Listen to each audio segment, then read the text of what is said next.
first show is Abel Kane Investigates. Abel is an ex-commando and one-time member of Interpol. This private detective sets up an agency in trendy London in the 1960s. He's well-dressed, he's known in all the right places, and he's a very capable investigator who can solve problems whilst working under the radar. Hey-ho, what a day. There must be an easier way of making $1 million. Now, if that phone stops buzzing for half an hour... Famous last words. Can't you handle it, Nicky? Oh, sorry, Abel. I know you've had a rugged day, but Sir Wilfred Smith's on the silent number. Willie? Mm-hmm. Isn't he in Washington? Past tense. His plane touched down at London Airport 10 minutes ago. So? So, he sounds like a man with problems. Does he have to bring them to... Oh, well, if it's Willie, it's important. Put him on. In a charming cul-de-sac in one of the more picturesque parts of London is a small building in the early Georgian manner. This elegant symbol of a more gracious age wears a false air of tranquility, for this is the headquarters of Abel Kane, ex-commando, one-time member of Interpol, now head of a private inquiry agency with contacts all over the world. Stay tuned as Abel Kane investigates.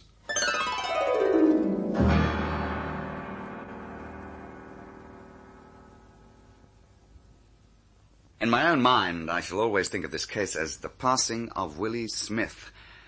But the file is labelled Assignment MK5. Here's how it started. Sorry for the delay, Abel. Some trouble with the line. I'm putting Sir Wilfred through now. Oh, fine.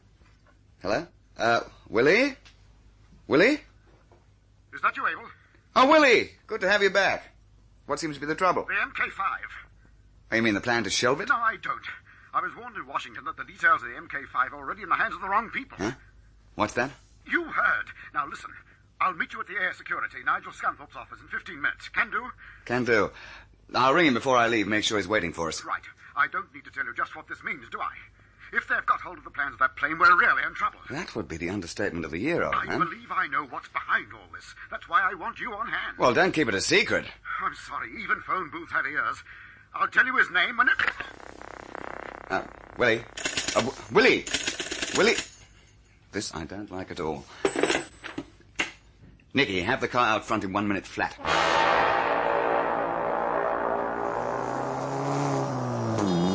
Come on. Step on it, Nicky. You can do better than this.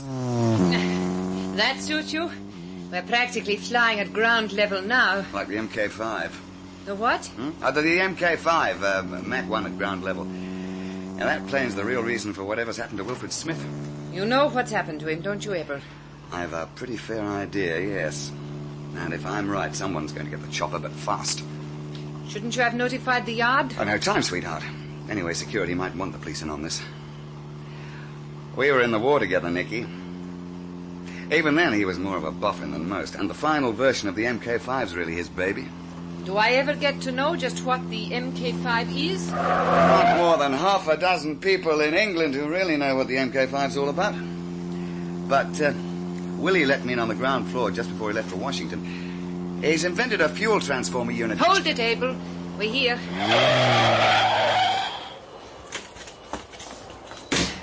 Over here. It's the phone booth we want. But shouldn't we inquire at the desk? No, I've a hunch he's still in the booth he rang from. This way, Nicky. The phones are through there. Uh-huh. Incoming passengers from flight 421. Please check with the transport officer before leaving the terminal, please. Well, it looks as though I'm wrong. Willie isn't in any of these. Oh, dear. Booth 13. A knife between the shoulder blades by the look of this. All right, Nicky. We'll drape my raincoat over his shoulders. Oh, that's it. Now, let's get him out of here. Abel. I know how you feel, Nicky, but we've got... Oh, no. You're feeling some kind of trouble, sir? Not feeling well? Yes, that's right, Constable. Oh, a bit of air sickness, eh? Oh, lots of people can't take to flying, sir. Come on, I'll give you a hand with him. Save the little lady, eh? Oh, no, really. No, leave it to me, miss. I'll just take that arm. There we are. Which way, sir? My car's at the rear entrance. Proper dead weight, isn't he, sir? You sure he don't need a doctor? Quite sure, Constable. Shall we get going? Right you are, sir. Ready when you are. All right, brace up, Willie, old man. He'll soon be home now. I'll go ahead and bring the card. Hey, what's this? Huh? What's what? This here. This here stuff on the... Hey, this is blood. Blood? But it can't be. What I mean is... What you mean is there's something funny going on here. Sorry, Constable, but you really mustn't blow that whistle.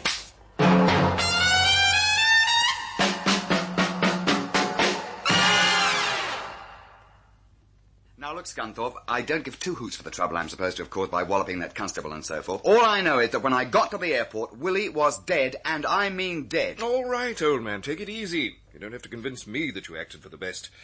It's Harkness, the new Minister for Air. We can't afford a scandal like this when Harkness has only been in the cabinet for 3 weeks. But it was to avoid any scandal or publicity that I got Willie's body out of there. Incidentally, the newspapers have agreed to cooperate in keeping the whole thing quiet until we give them the complete story. Oh, you don't say. You have friends at court, don't you? Even here in air security, I find that kind of cooperation hard to come by. Yeah, well, Fleet Street owes us a few favours. Huh.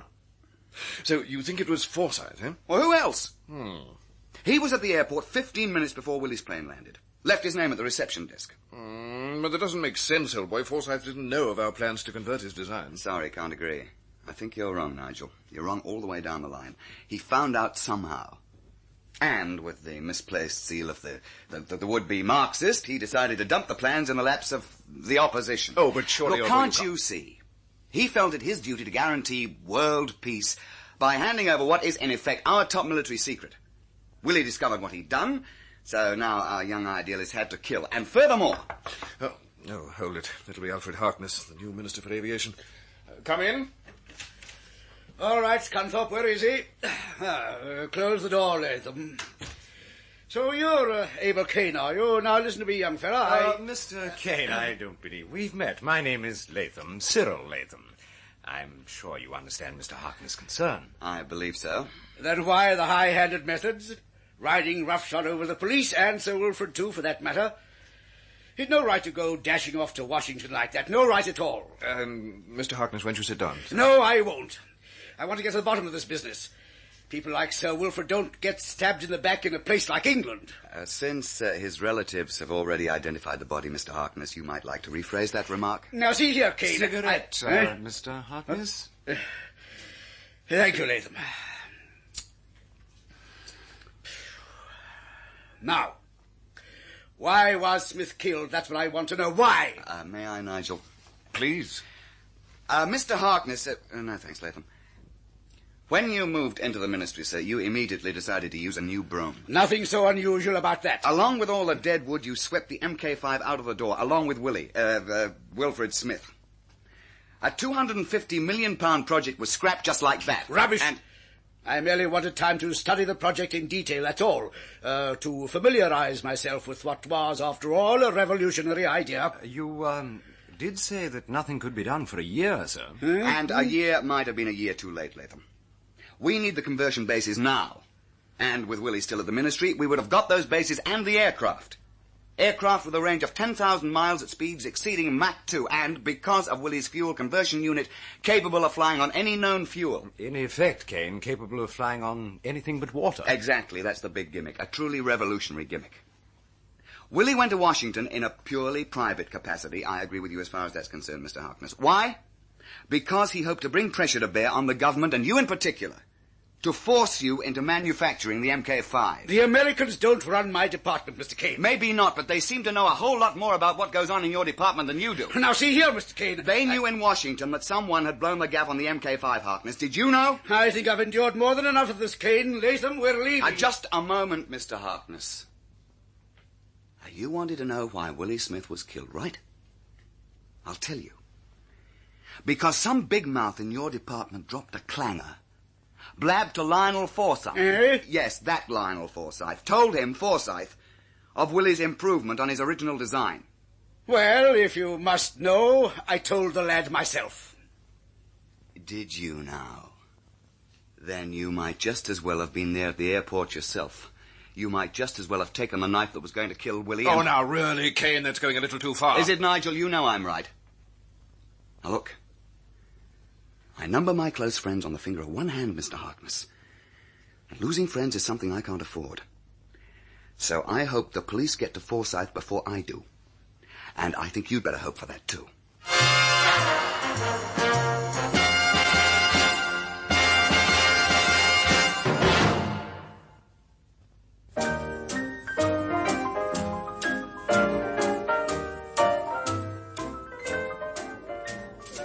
Lionel, darling, because we both think you're a genius, I don't mind these sudden moods. The need to dash off somewhere for a few days and get away from it all. But why Hull? Why that rather peculiar orchestra? I'm in trouble, Helen. Serious trouble. Again, darling? Will you please stop trying to be cute? Just listen for a change. My dear, I've been trying to persuade you to tell me what this is all about for the past 48 hours. During this time, you've drunk far too much brandy, patted my hand, looked soulfully into my eyes and mumbled that you're not good enough for me. Helen. With that, I agree. But since we're to be married one day, suppose you tell the little woman what this is all about. The MK5. And Sir Wilfrid Smith. That's what it's about. Oh, dear. Well, get it off your chest, darling. Not here. Let's get back to my hotel. But, darling... No, I said not here. Go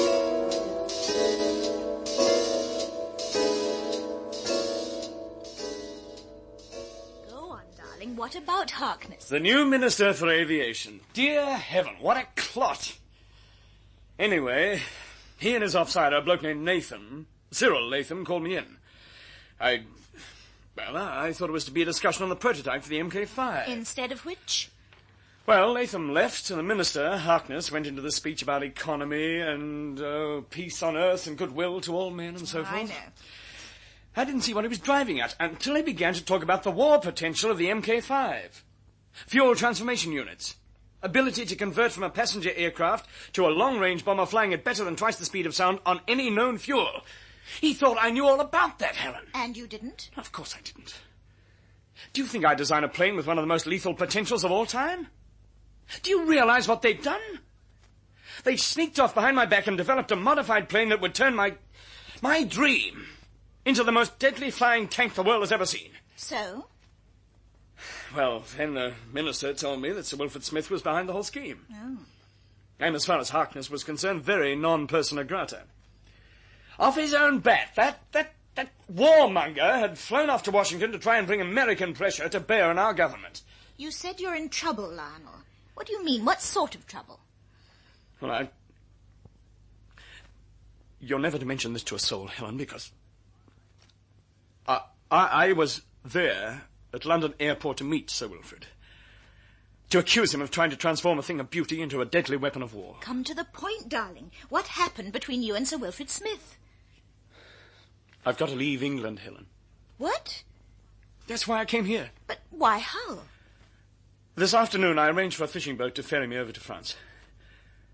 This is goodbye, Helen. Oh, my dear. Goodbye? Can't you understand that whatever happens to you happens to me, too? Who the devil's that? Yes, who is it? Room service, sir. The drinks you ordered. Drinks? It's all right, Lionel. I ordered them. Come in. Oh, thanks, boy. Just put them on the... Here, wait a minute. You're not... You're right, I'm not. And if you make one wrong move, Forsyth, you're for it. Miss Green, close the door, please. Charmed, I'm sure. Shall I pour, or will you, Mr. Kane.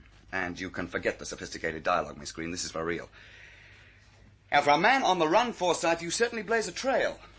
You might just as well have called me before you left London and told me you were going to Hull. All right, Kane, say what you're here to say. I want the man who killed Sir Wilfrid Smith, and I think I've found him. Meaning?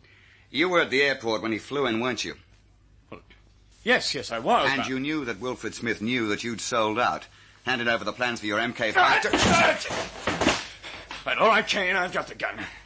If you want to stay in one piece, don't follow me. Lionel, don't be a fool. Here, take the gun and see that Kane doesn't move. Going somewhere, Mr. Forsyth? Out of my way. It's rude to push a lady, Mr. Forsyth. Very neat, Nicky, but I still think judo's rather unfeminine.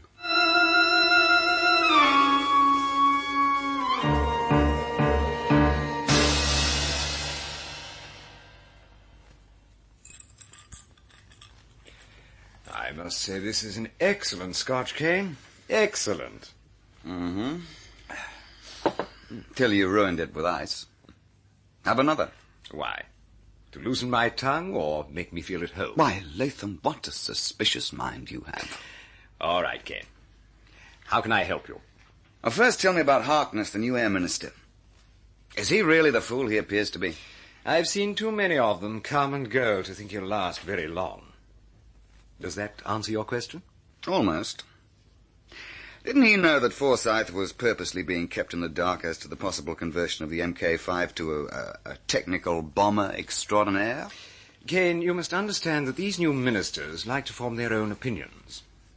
Chappies like me can advise, persuade, guide, yes. But Forsyth's youth, lost generation look was against us.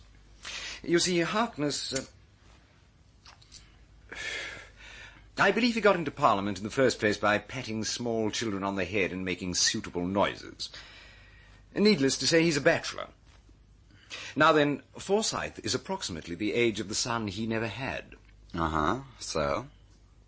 I mean, you did warn Harkness that because of his leftist affiliations, Forsyth was never to know of the conversion planned by Wilfred Smith. Naturally, old boy. Naturally. Remarkable idea of Smith's, really. That fuel conversion unit, I mean. I swear when he'd got through with it, the MK5 would have flown on lard. And the conversion centres were all set to go. Scotland, Cornwall, the lot. Just as well we found out in time, isn't it? Found out what? That Forsyth had sold out.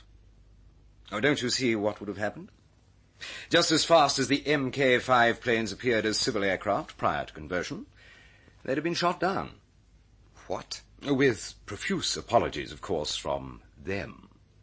Infringement of borders, air corridors, and such. Ah. Hey, just one thing, Latham. Who tipped Forsyth off? I mean, how did he know that Willie knew? About him, I mean. Kane, I'm disappointed in you. You mean you haven't prized that out of our young traitor yet? No, since Miss Fabray tried her judo on him, he's refused to say a word. Motive. Presence at the scene of the crime. Subsequent flight. It all adds up, Kane, doesn't it? I think I'll join you in the second half of that drink. Oh, by the way, Kane, long after Mr. Harkness has been relegated to the backbenchers, the Air Ministry will continue to function. Let us down as lightly as possible, if you please.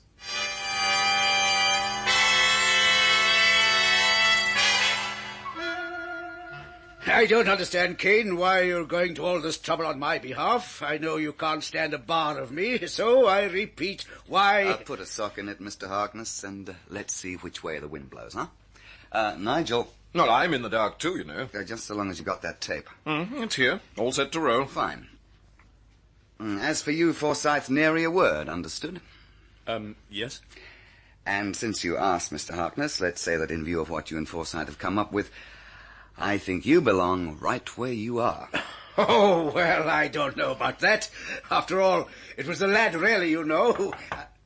Come into my parlour, I can? If it's our particular fly, yes, by all means. Come in.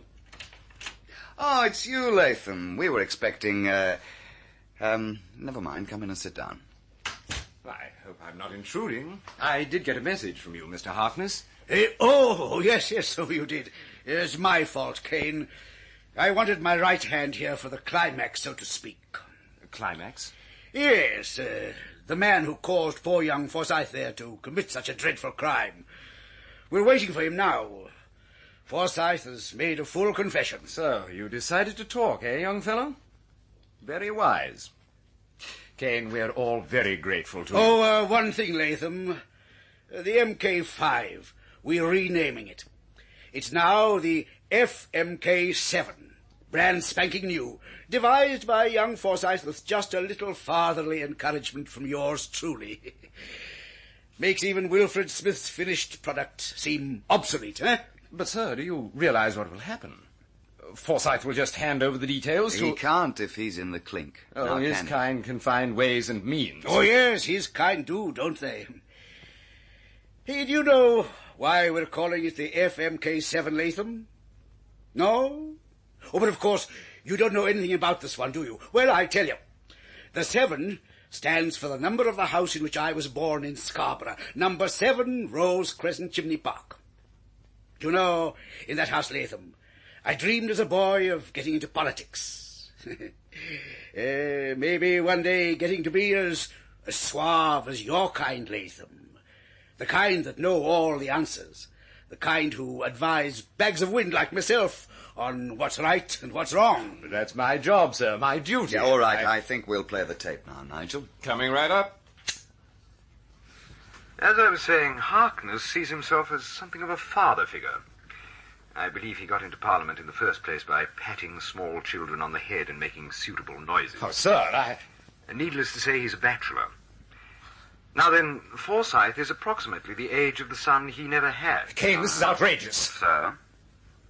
I mean, you did warn Harkness that because of his leftist affiliations, Forsyth was never to know of the conversion planned by Wilfred Smith. Naturally, old boy. Naturally. You liar, Latham. You miserable liar. I couldn't see the wood for the trees until Kane here pointed the way. You told me that Forsyth was in the know. Not one word of warning as to his political beliefs. But, sir, And why, Latham? Because you knew that once he found out, Forsyth would charge like the Light Brigade for London Airport and a showdown with a man who blasted his ideals, destroyed his dreams. Oh, that's not true. How did you know Willie was on that flight, huh? Well, let me tell you. Because he contacted you before he left Washington and told you the game was up. Told you that he knew you'd sold out, Latham. Since you intended to prevent Willie getting the chance to tell anyone else what he knew, you needed a very red herring at the airport, and Forsyth fitted the bill admirably. No, it wasn't that way at all. Wasn't? We checked on the call Willie made from Washington half an hour before his plane took off, person to person. A Mr. Cyril Latham at the Air Ministry. And I'll take it from here, Kane. Come on, Latham, let's go. No, you're not taking me anywhere. Oh, you fool, Latham. Put that thing away before you hurt someone. The first man who moves gets it. That's very clever, Mr. Kane, very ingenious. But you didn't think I'd skate on that kind of ice without making sure I could get clear of it, did you? Why, hello, Mr. Latham. Nicky, I've said it before. Oh, but, Abel, what is more feminine than a nylon stocking? Which happens to be weighted with sand.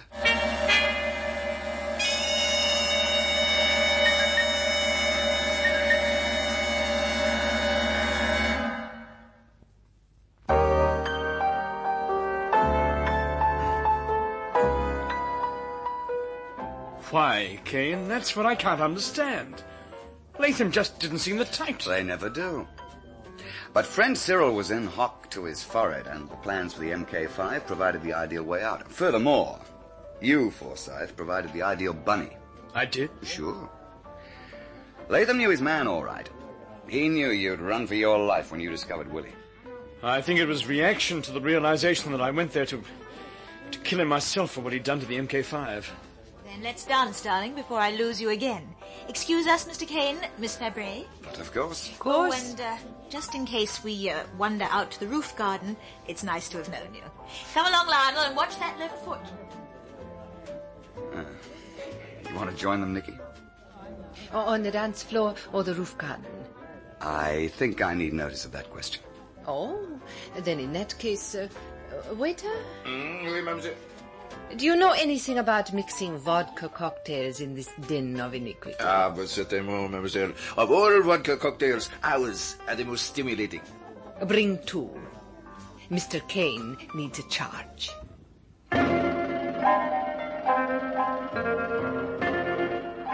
The biggest, most lucrative, most loathsome business in the world is organized crime. The most indefatigable crusader against crime is Abel Kane. The case you have just heard is typical of what happens when Kane and crime meet head-on, as Abel Kane investigates.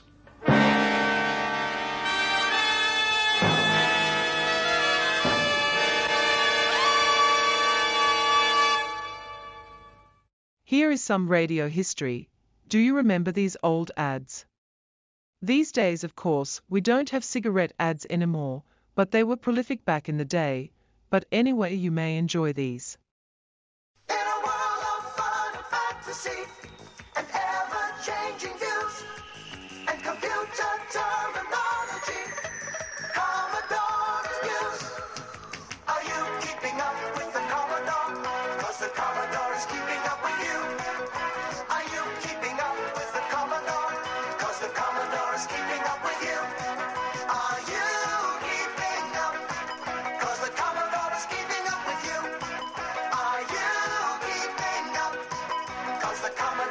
keeping up with you. In a world of high technology and ever-changing moods. In a world that's full of make-believe and changing attitudes.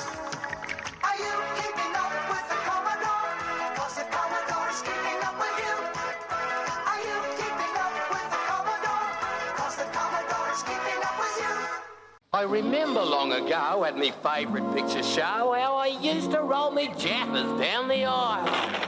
I can't do it anymore. They've put carpet on the floor and the jaffers get caught up in the shag pile. But there's more to life than movies, and the orange taste is groovy, and the rich duck centre still is so sublime. Oh, you can't roll your jaffers in the aisles anymore, but you can still have a rattling good time. That's tonight the matinees, tomorrow the wall. Still have a rattling good time.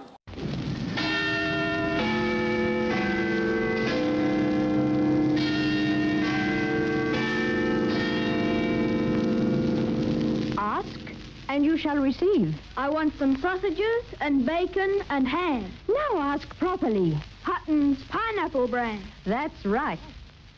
Always ask for Hutton's. Don't argue. Hutton's are best. Warning, this show may be distressing to some people. Newsbeat was a Melbourne institution. The presenter used to travel around the city on a Saturday night recording eyewitness accounts of car accidents, fires and other incidents. For those who don't know, Newsbeat was a popular Sunday morning program, which focused on the goings-on in Melbourne over the previous 12 hours. It mainly featured interviews with police, ambos, towies and the occasional victim, if they were coherent enough to speak. This was before the days of the don't drink and drive laws we have now, so it was not unknown to have drivers who were shickered. This is the greater 3U's ad in Melbourne, relaying to 3TR Gippsland and Radio RAAF Malaya. The time, 9:30.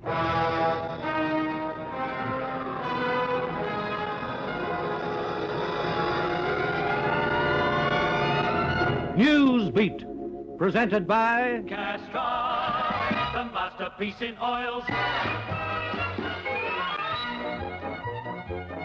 Old oil clogged with dirt causes engine wear and costly damage. Change oil regularly. Use fresh, clean Castrol. Castrol keeps your engine in good shape and reduces repair bills. Your car maker recommends Castrol, and he should know what's best. Always ask for the properly balanced super-grade oil, fresh, clean Castrol. When your car needs lubrication, ask for Castrol by name. Give your car exhilaration, ask for Castrol by name. It's the fresh, clean oil that gives long life to engines. Castrol, the masterpiece in oils. And now here is John Ford on the Newsbeat. Good morning. A frantic night on the Newsbeat with reports on accidents, fatalities, a near riot at Festival Hall, brawls, and a serious assault. The night starts with the return to town of 3UZ newsmen after their sensational smash off Dramana in a light plane on shark-spotting duty. Back in the city, we have Neil Thompson, who has just arrived from Rosebud, I think, Neil? That was right, John. Yes, Rosebud. Well, now, we've heard your version of this earlier in 3UZ news broadcasts today. I wonder, in talking to you now, if we can find out just a little more of what happened. Firstly, what were you doing at the time that the accident occurred? We sighted up this shark, John, a pretty big one, about a 14-footer just near Dramana, and we started circling. This is our normal procedure, of course. Small craft had come in to help us chase the shark out to deeper water, and I was watching this shark pretty intently as we were circling, of course. Well, all of a sudden, I don't know quite when I became aware of this, but I was aware of a sudden loss in height, and it seemed very sudden, too. And then I saw the water rushing up at us. And the pilot, by this time, who was fighting really hard to control his aircraft, had almost pulled it out and had it almost in an attitude of landing. And I thought, well, we're going to make it. In those last couple of seconds, I knew we weren't. None of us had said a word. There wasn't a sound in the cabin of the aircraft from any one of us. Then suddenly we hit. So it stalled, then belly down. It did just this. It did just this. If you had gone in nose first, you'd have been in a lot more trouble. Had we gone in nose first, I doubt very much whether any one of us would have survived this. And I think because of the attitude of the aircraft and because of our seat belts, I'd like to emphasize this one. All of us have lived through this one. We've all got rather tender tummies, but frankly, we're quite content to settle for that. Did she attempt to sink straight away, or did it seem to float on its wings for a while? It stayed perhaps on its wings, but the entire cabin, unfortunately, was underwater, and it filled almost immediately. So the doors then, which I heard you say in an earlier broadcast jammed, must have been very hard to open. They were. One was jammed completely. We couldn't budge it at all. I got both feet against my door on my side, the left-hand side, and that was the only way that I could kick this door free, by sheer force of 2 feet. And then I think I heard you say that Richard Earle, one of our newsreaders at 3UZ who was with you at the time, was trapped in and you had to pull him out. I tried to grab Dick and drag him with me, but lost the grip. But somehow, when I came up for air, so did he. I don't know how he came out through a hole through the front of the aircraft, as far as I can see, John. And what about the pilot and his friend, who I understand is a reverend gentleman? The pilot surfaced almost at the same time. I was on the wing of the aircraft trying to reach for the others, and I said, "Where's the other chap?" And I threw my shoes into a boat intending to dive in. By the time I did, the pilot, who was already injured, had gone back underwater and had pulled the man from the cabin and had surfaced with him. And he was fairly seriously injured, this passenger? He was quite seriously injured, John, with quite a deep head wound. And then you all went into the Rosebud Hospital straight away? Well, 2 launches came to help us. One launch took the 2 most injured, the pilot and this reverend gentleman, off to the Rosebud Division of the Peninsula Hospital. And Richard Earle of 3UZ and myself, we came in near the Dromana Pier and went to the police straight away. At Prince Henry's Hospital, a Peninsula ambulance has just pulled in here with police escort, and I have the driver with me. Driver, I believe you brought up the pilot and the passenger, or one of the passengers from the Cessna aircraft which crashed today at Dromana. That is correct, yes. Where did you pick them up? We took over from Frankston. We met the escort at the bridge, the Mile Bridge. And then they were changed into your ambulance, or did you change drivers? We didn't change at all. We continued with the patient. Straight through here to Prince Henry's? Straight through to Prince Henry's. I noticed you had a police escort, and coming down St Kilda Road ahead of me, you weren't wasting any time. There was some degree of urgency, I gather. Yes, it is urgent, but our speed was a moderate one. The condition of the patients when you brought them in? Very good, I think. One was a spine, wasn't it? One was a spine, and the other was head injuries. So now they're safely installed at Prince Henry's Hospital? Yes, they're in good hands. Thank you very much, driver. And the senior in charge of the police escort, how far did you come with them, senior? Oh, I picked them up at the Mount Eliza and brought them right through the Prince Henry hospitals. Yes, your siren was going at a good bat down St Kilda Road. Yes. Did you have much trouble with traffic? No, it was absolutely perfect. The average motorist is to be complimented. He assisted us greatly all the way through. Coming up the highway from Frankston, they're just like a ship. They just opened up all the way for us. I'm very pleased to hear it. We did broadcast it over 3UZ in the hope that people listening in their cars would open up for you. Yes, well, there was no high-speed escort. It was just a nice, steady escort in relation to the persons injured. The injuries warranted a steady speed, and honestly, well, we can't say enough for the motorists at the moment. They're very good. Also in the aircraft was 3UZ's Richard Earle. Now, Richard, did you see this accident coming?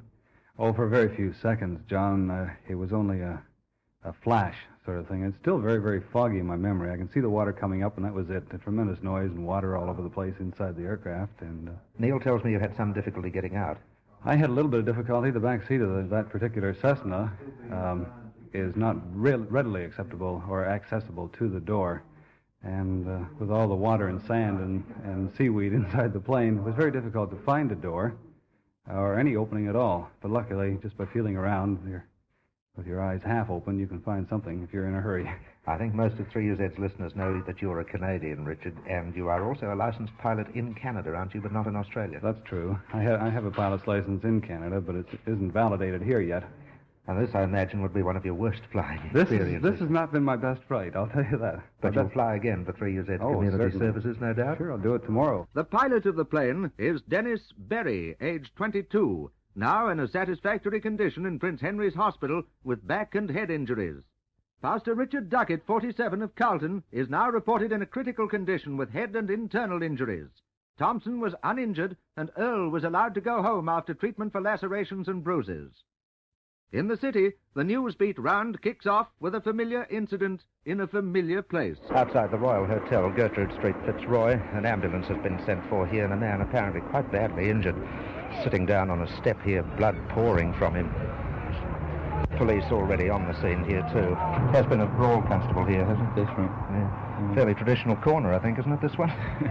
Most Saturdays? Yeah. Anybody else injured, or just the one fellow? Just the one boy. Hit on head with a chair, you know. With a chair, was he? 3UZ St John ambulance man having a look at him at the moment. How is he, Graham? Not too bad, John, but he's got a rather nasty laceration there. It's quite a bad one on the head. all the rest of the bleeding. Civil ambulance will go back to St Vincent's Hospital. He's not too bad, I don't think, driver, is he? Not too bad, John. No, he's just got Quite a nasty scalp, though. gash to the head, that's all.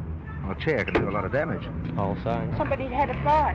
Yeah, apparently there was a fight in the hotel there. Over some woman or something. Over a woman, was it? Oh, you didn't see it? No, I was down the building, down the next hotel. Were you? But I heard Oh. about it. But, I think, I don't know, I wouldn't have a clue, but somebody had a fight over one woman. And somebody... Well, he got a nasty hit on the head out of it anyway. Oh, did he? Oh, my word, What with? yes. With a chair, I believe. What? Oh, yeah, they've taken him off to hospital now. You didn't see it, did you? He's got a tape recording going, remember? Oh, no. Not really. Well, we're just trying to find out what happened here, that was all. I thought you might have known. Oh, did it? Was you badly hurt? Not too badly, dear, I don't think, no. Not too Oh, badly. hey, You didn't see it, did you? No, I didn't see it. I just missed it. I'd like to see it anyway. You'd like to see it? Oh, for sure. The accident run starts off with a lucky escape for a family. Queens Road and Lawn Street, almost onto Albert Park Lake, and there's a car here. Looks as if it's probably rolled over. It's a Mini Minor, very badly damaged in the side, and quite a crowd of people around. I was here play with my children, and I heard the big push, and just to see and the car make one turnover. One turnover. And everybody was inside. Two young boys, just small children. Really? And they're all right? Yeah, everyone all right. Really? Two and one woman has a baby. Did you rush over and try and help them out? Yeah, many people come here and take off the people and they're inside the big halls. They went in an ambulance? The ambulance is here now. I see. Yeah, here. Yet nobody's badly hurt? Nobody badly hurt, only the driver here, just here and small. Cut on the ham? Yeah. What very lucky. Very lucky. These two men with the president. Oh, were they in the car? Yes. In this little one? Yes. He's carrying a load of Christmas presents. Yes. Excuse me, I see you with your load of Christmas presents. I hear you were in that Mini Minor. No, not me, friend. They're over in the motel. Are they all right? Yes, but the lady is. She's pregnant, but she's all right. Oh, that's she's good. She's a bit shaken up, you know. And a couple of kiddies too, I hear. Yeah, there's two kiddies and the lady, but she's quite all right. They were very lucky. What hit them? A fella came belting out of that crossroad there and... Oh, nearly another. And Did you hear the another brakes? one, and give them the business, and poor devils were going out to this Christmas thing, you know. To a Christmas party? Terrible, that's it's a shocking, shame, you isn't know. it? It is. No, that's terrible. Why these people don't slow down or something, I don't know. I know. But still, the main thing is nobody's seriously hurt. No, see, they're a bit shaken up, but they're pretty good. They're pretty lucky. And you're looking after all the Christmas presents? Oh, we're just putting them back in for them. Are you? That's very nice of you. But it's Christmas, and you hope everyone slows down a bit. And this car came out at the side street, I gather. He came out, I don't know the street. The Morris Minor was right across the intersection. It hit him in the middle of the Morris Minor at the front of the Holden and rolled it. Oh, dear. From my point of view, I thought, first of all, I thought Holden was just edging up to the stop, you know, to let him go through, but he didn't seem to stop and he hit him. It's unavoidable. Just on the other side of the intersection. Nobody hurt in the Holden? No, it was just a touch. You were the driver of the Holden, sir, I believe. Oh, yeah? You didn't see them coming across or something? Oh, I did not. They were just there before you realised it. I don't want to say nothing about it. You don't want to? No, thank you. You're not hurt, though, are you? No. Any passengers with you? Yes. Not hurt? No. Well, that's a jolly good thing. And the other people are all right, too, I hear. I hope. Bad luck at John Christmas Ford, time. yes. Well, you know you're on Newsbeat, then. Oh, I do. Oh, no, nothing about it. M&S Towing have hooked up the Holden. It's not too bad. Repairable, isn't it? Yes, John, that's quite repairable. Quite a new one, too. Yes, it's one of the latest ones. The Morris will be a write-off. Yes, bad luck for the people, wasn't it? Seen its last days. Apparently they've been going out to deliver their Christmas presents, and his wife is pregnant too, John. Well, it's Christmas without good cheer for those poor people. Yes, it is, John. Very bad luck indeed. At West Melbourne, the police are called in force to control a crowd which a year ago wouldn't have walked across the road to see the grunt and groaners wrestle. Standing out on the road, now you can't get in unless you have tickets. Now, clear the roadway, thank you. Right off the road. Clear the roadway, thank you. Now keep right off the roadway. There are no tickets left, so keep right off the roadway. That voice you can hear is from a police courtesy car right outside the stadium, where apparently it's been on for young and old here, with 1,000 people and more congregated around the doors trying to get in. What's been going on here, Sonny? Oh, there's no seats left and everybody's just been keeping at the window all the time. What, have they been fighting? Oh, I think there was a brawl down there before. Was there? Yes. But I think the police are getting rid of everybody now, so there won't be any more trouble. Was there much of a fight? Oh, I don't think so, but I saw about a few people getting put in the police car down there. It is no good waiting around outside. There are no seats available. There are definitely no seats available for the wrestling tonight. And that's the speaker right outside the stadium now. You can hear it still in the background. And police moving people off the roadway too. Having a problem, Senior, tonight? Just a few. Anybody arrested from all this? There's 3 been arrested. Was there much of a fight on? No fight, just idiots that climbed up on top of women and children. Trying to push their way in? Climb over the top of them. Good heavens. Come on your way home, please. Come on. No more left. Well, the crowd is starting to clear a bit now, with quite a lot of police assistance here too. I'd say there'd be at least a dozen police on the scene here, and a good solid guard on the gate too, to see no one gets in. You've had your problems on the gate. We definitely have. Were they trying to force the gate against you? We're trying to push everywhere. Were they? Everywhere. Well, the ushers... I would say that there would be many outside as what there would be inside. Were there? Well, the stadium ushers are renowned for being pretty healthy characters. Was it too much for you to hold your own tonight? Oh, no. Never. You could manage. Excuse me, listen, there's 2 people out here that booked from Geelong through the Melbourne Sports Depot. They've booked on the stage. Thank you. How do they go back getting their ticket? Number 2. Somebody's got a ticket. You got yours, all right? Yeah. Wrong door, wrong door. Inside the stadium, the grunt and groaners are really at it. And oh, there he went. Oh, right into the rope post.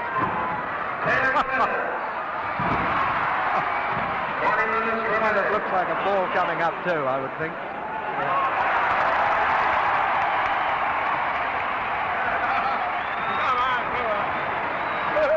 Do you have your problems getting in tonight?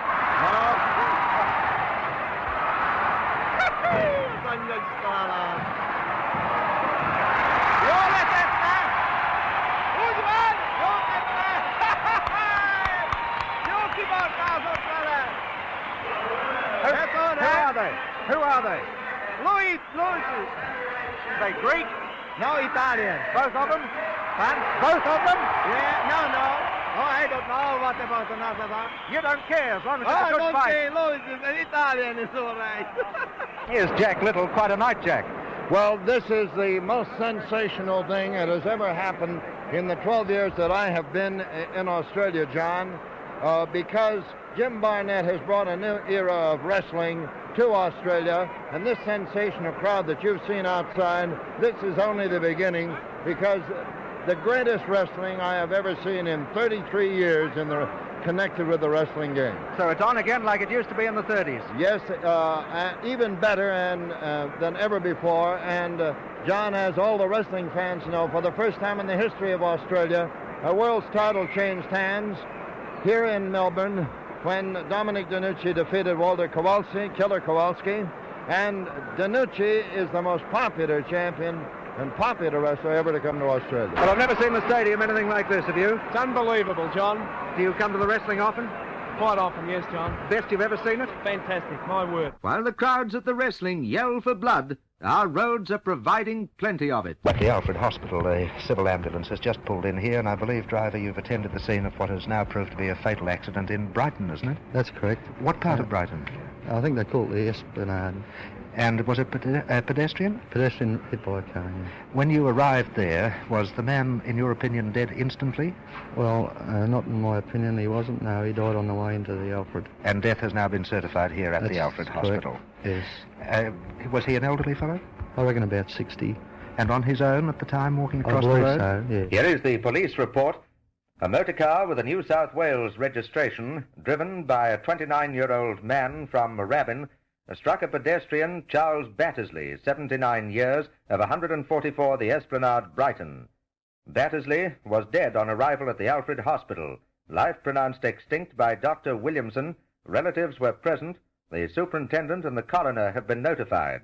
The driver of the car was arrested and charged with driving under the influence and dangerous driving. Just a few moments later at the Alfred Hospital, and now a Peninsula Dandenong ambulance has pulled in here. And what have you come from, driver? From Dandenong, Hammond Road. Where there has been another fatality? I do believe so.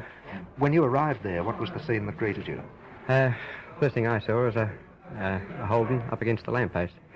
That's all I really took much notice of. I didn't see the other car or anything. Oh, there were two cars involved. I should imagine. I didn't see it. There was two cars involved. There was one girl appeared to be dead up against a barbed wire fence, and body strewn all over the road when we arrived. How many have you brought into the hospital? We brought three, and three stretchers and one sitter. And one sitter, yes. So there were 5 people really involved in the accident then, and only the one fatality. No, there could be 2, I think. Oh, so somebody's fairly critical amongst those you brought in then? Yes, we believe so. The doctor says that one is not too good. All fairly young people? Yes, all teenagers, what they do. All teenagers. Thank you very much, drivers. Okay. Okay, thank you. Here is the police report.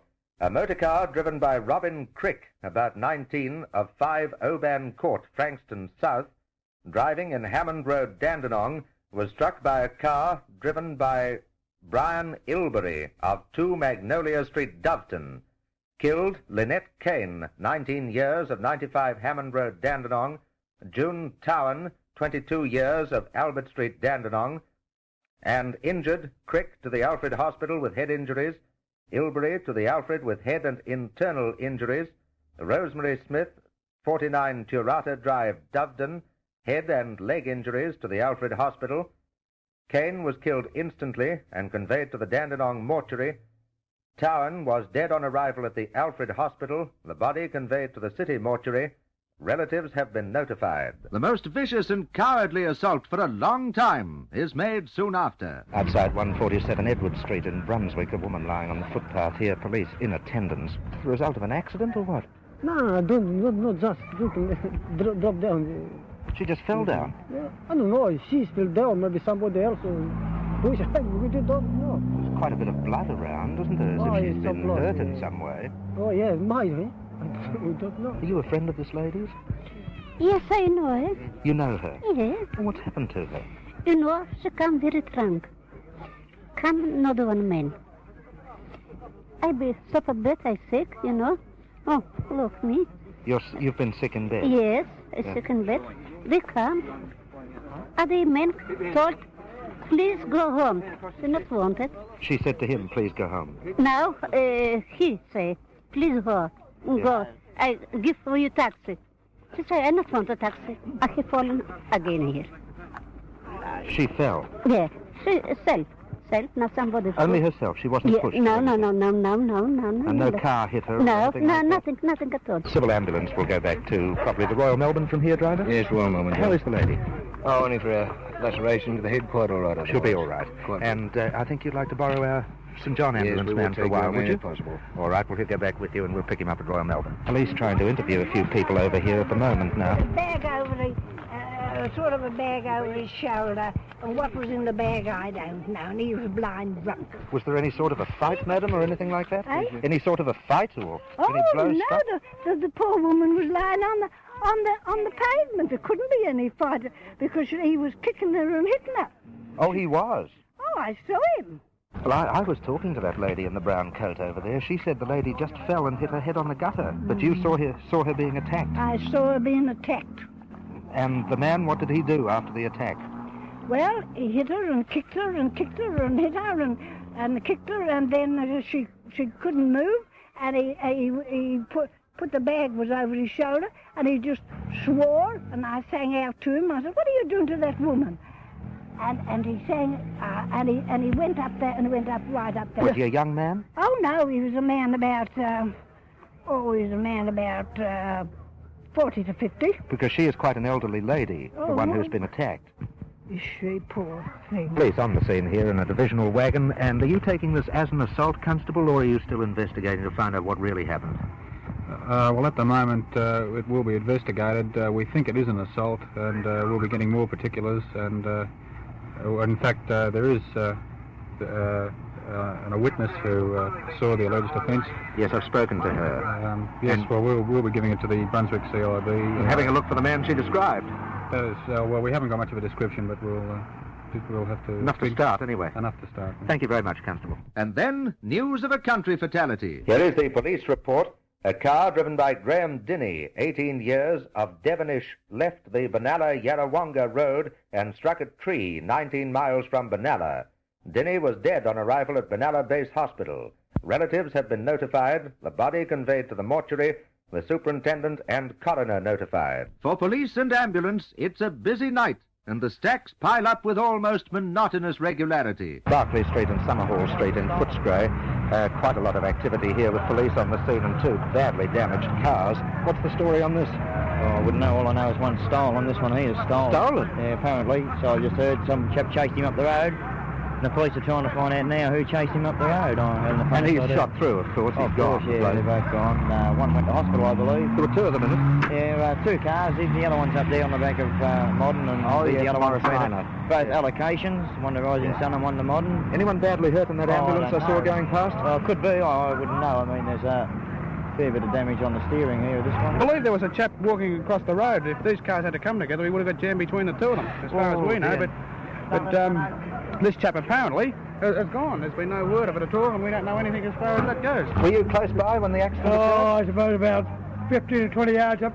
So you heard it well and truly? Yeah. You weren't looking at the time, I suppose? No, we were walking up and bang. Yeah. Did you hear them travelling pretty hard before they hit one of the cars? Yeah. Well, now, somebody told me that one fellow, and perhaps 2 out of this car that may be stolen, leapt out of it and disappeared. I would say 3. 3? Yeah. Did you see them running up the street? Yeah, run like hell. Were they? You saw them too? Going like a bad hell. Yeah. Did anyone chase after them? One fellow said, stop them fellows, and no one could stop them. They were going too hard? Yeah. It's like a tin air. Young blokes? Well, I would say wouldn't be more than 19. 20 the most. 20 the most. So none of the people out of the car that's reported stolen were hurt? No. Oh, yeah, they took 2 to the hospital. Yes, but the stolen car, no. Yeah, and the 2 who were hurt, bad? No, no. I don't think so. They just walked into the ambulance and they took them over. Yeah, they looked them over and they walked them into the ambulance and took them over. Well, it's probably the car that may have been stolen that was speeding a bit, do you think? I'd say it was not speeding a bit, it was speeding. It was speeding? Yeah. And it's always the innocent party who gets hurt, isn't it? That's quite true. Yeah, definitely. A bad luck Christmas for them. Yeah, more definitely. very bad. Very bad, yeah. Did you see enough of these people to give police a description to start them off? Oh, roughly. Rough. Yeah. Enough to give them a bit of a start. Yeah, anyway. they give them a start, yeah. Police on the scene here, and first I've just been talking to some witnesses who said they might have given you enough description to start you off on a search. Have you got enough? Yes, well, we have a description and we have an idea where we might be able to find these fellows, so we're going to take off. I hope you find them. Thanks, Thank first. you. Rising Sun have picked up both the jobs, boys, haven't you? No, we only got one. One job Picked one off. allocated to Yeah, we got the stolen car and the opposition got the other one. Well, having a look at the stolen car, it was a heap to begin with, so I gather it won't be fixed. No, it's no good anymore. And the Morris Minor? Oh, it'd be the same, possibly the same. Early this morning, 2 more men lose their lives, and a third is in a critical condition in hospital when 2 cars pile up in Plenty Road, Bandura. And just after the Newsbeat round finishes at 6 a.m., yet another motorist is killed when his car hits a light pole in West Heidelberg. A total of 7 deaths for the night. To this moment, police have released no details of these last 2 accidents. And that was the night and the early morning in our city. Stand by for more highlights of the Newsbeat. The longer you leave oil in your engine, the dirtier it gets. That can mean engine damage, expensive damage. The really safe way to guard your engine is to refill regularly with fresh, clean Castrol. Regular Castrol care keeps your engine clean and working smoothly, makes it last longer, too. And Castrol keeps oil and repair bills lower. Take care of your car. Look ahead. Keep your eye on repair costs. Use Castrol, the oil your car maker recommends. The properly balanced super-grade oil, fresh, clean Castrol. Castrol, the masterpiece in oils. Newsbeat News of the Week. Australian minesweeper HMAS Teal sees action in Indonesian waters. The radar operator picked up 2 small vessels on his screen. Suddenly, the Teal was under fire, and Lieutenant Murray, the ship's Australian commander, had given the order to return fire. In a few hectic minutes, the Teal had brought 1 boat alongside, and the other had fled back into Indonesian waters. The Premier, Mr. Bolte, officially opens the Princess Gate project. This is a most intricate operation. The engineering and technical skills needed to bring about a changeover in sinking platforms, lowering tracks, at the same time not interfering with your very excellent service, Mr. Brownbill, and at the same time transforming an area that, to say the least, has always been an eyesore. And then the Premier himself drives a train along the new section of line at the platform. Now, keep going. Now. There you are. Very well done. Excellent. Yes. I had the breeze up. A 1918 Rolls-Royce is auctioned at Narib in Kuyong Road, and well-known racing driver Mr. Reg Hunt is very interested. What do you think it'll bring? Round figures. Oh, if the keen man is here, it'll bring 3 thou. 3 thou? But if there were 2 keen men, it could go up to 5. The bidding quickly rose beyond £2,000. 2,200. Finished, done, finished. 300. 2,300. 2,300 pounds. Done at 2,300 pounds. I'll offer it done at 2,300. Finished, done. 2,300. Please. The new owner figured he got a bargain. You figure you got a bargain? 3 years that is. Yes, I do. What do you think you might have to pay for it? About 2.5. Oh, well, you went for it. Can I have a deposit, please? Certainly. Mr. Jock Sturrock announces the plans of a Melbourne syndicate to contend the America's Cup. This syndicate has already commissioned the designer to go ahead. That was from our first meeting, which was a week ago, first public meeting. And he went back to Sydney that night and commenced on his designs, and the boat will be commenced building at the end of November, October of 1965, and should be finished by September, October of 1966. This morning's headlines: Congolese rebels armed with Russian and Communist Chinese automatic weapons are counterattacking fiercely around 2 provincial capitals in the northeastern Congo. Radio messages reaching Leopoldville say a handful of central government troops are clinging to precarious positions at Polis, the capital of Ulele province. 19 children have perished in a tragic series of home fires around the United States. 6 children aged between 3 and 14 died in flames at their home in the northeastern Detroit suburb of Warren. At Kingston, North Carolina, 5 children aged between 6 months and 9 years burnt to death in a farmhouse. 5 children aged from 7 to 16 died in a fire at their home near Marked Tree, Arkansas. 3 children perished when flames destroyed their home at Seattle, Washington. Parliamentary leaders in New South Wales believe allegations made against a prominent Labour MP by a Parliament House typist will greatly embarrass the Labour Party and the New South Wales Labour government. Police are believed to be investigating the allegations, and the investigations are expected to have far-reaching repercussions. An iron ore deal worth more than £270 million, believed to be the biggest raw material purchase ever made by Japan and the largest sale made by Australia, was announced in London yesterday. Hammersley Iron has received agreement from the 10 steel mills of Japan to purchase 65.5 million tons of iron ore. A 73-year-old man was swept out to sea and drowned near South Curl Beach, New South Wales, late yesterday. The man, whose name has not been released, was fishing from rocks with his son at the time. Sport. The visiting Pakistan team gave Adelaide cricket fans a batting bonanza at the Adelaide Oval yesterday. Pakistan resumed at none for 25, and at the close of play was 6 for 421. Young opener Ilyas made a fine 154, and Captain Hanif was 80 not out at stumps. The Ampol Show was an Australian radio game show hosted by the legendary Jack Davey. It included big jackpots, tongue twisters, yes-no, limericks and mystery melodies. It was broadcast out of 2GB Sydney over the Macquarie Network on Friday nights at 8 p.m. from circa 1952. This episode was broadcast from South Melbourne Town Hall. When touring the highways or on a Sunday cruise, I don't care what you're driving, there's no other gas like Ampol. When touring the byways, it's just the gas to choose. Be sure of arriving, you will if you ask for Ampol. You'll be right, you'll be proud, join the happy Ampol crowd. Use Ampol, the best you can buy. Welcome to the Ampol Show. Number, please, with Jack Davey.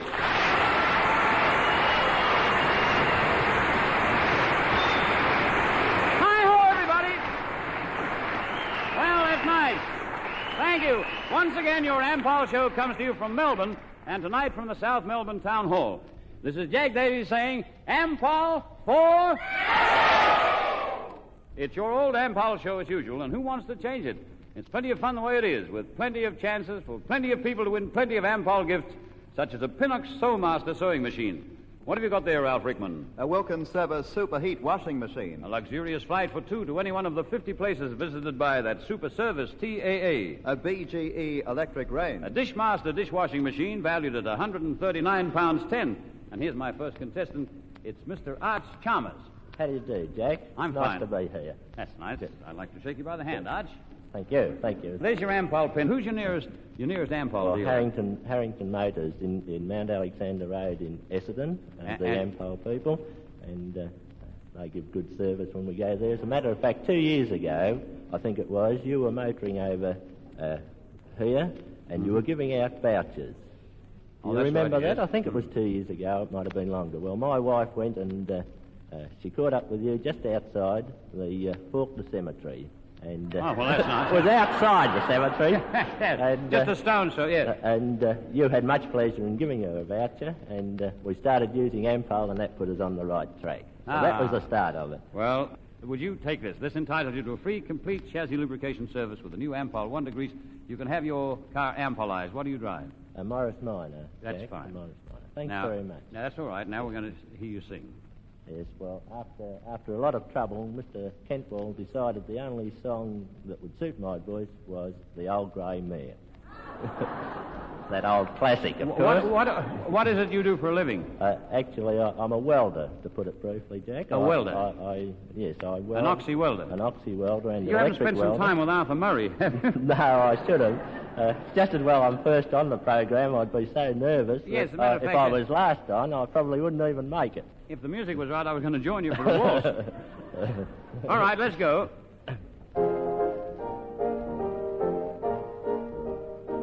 Just a minute. Now, hang on, wait till we get him harnessed, Wilbur. That's how my voice is. It won't... All right.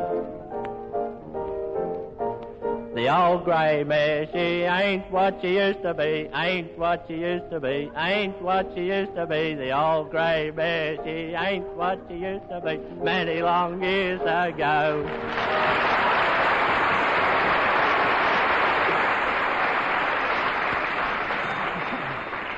That one yes, that wasn't so bad. That wasn't so bad. There you are, 1 and 9. 1 and 9. I got the words right. I thought it was worth a bit more for the words. That's quite true, but the point is this, you've worn out the carpet, and that's going to cost us a little. Well, thank you very much. Oh, we can improve on that. I call you Mr. Davey, would I get No, you call me Jack, and I'll call you Arch. All right, thanks, yeah, but Jack. Don't dance around too much. I'd hate to be dealing with one of these fallen arches. You just stand right there. That's the boy. Now, we're going to play yes, no, and I want plenty of quick chatter. You right?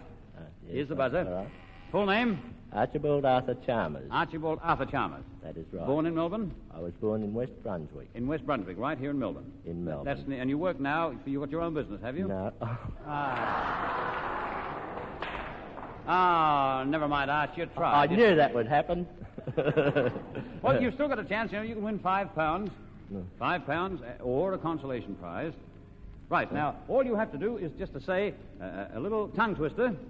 If you say this twice, without a mistake, then that's it. Now, it's a very simple one. I'll read it out for you first, right? Am I allowed to read it? Here it is. Oh, yes, you can read it. Thanks.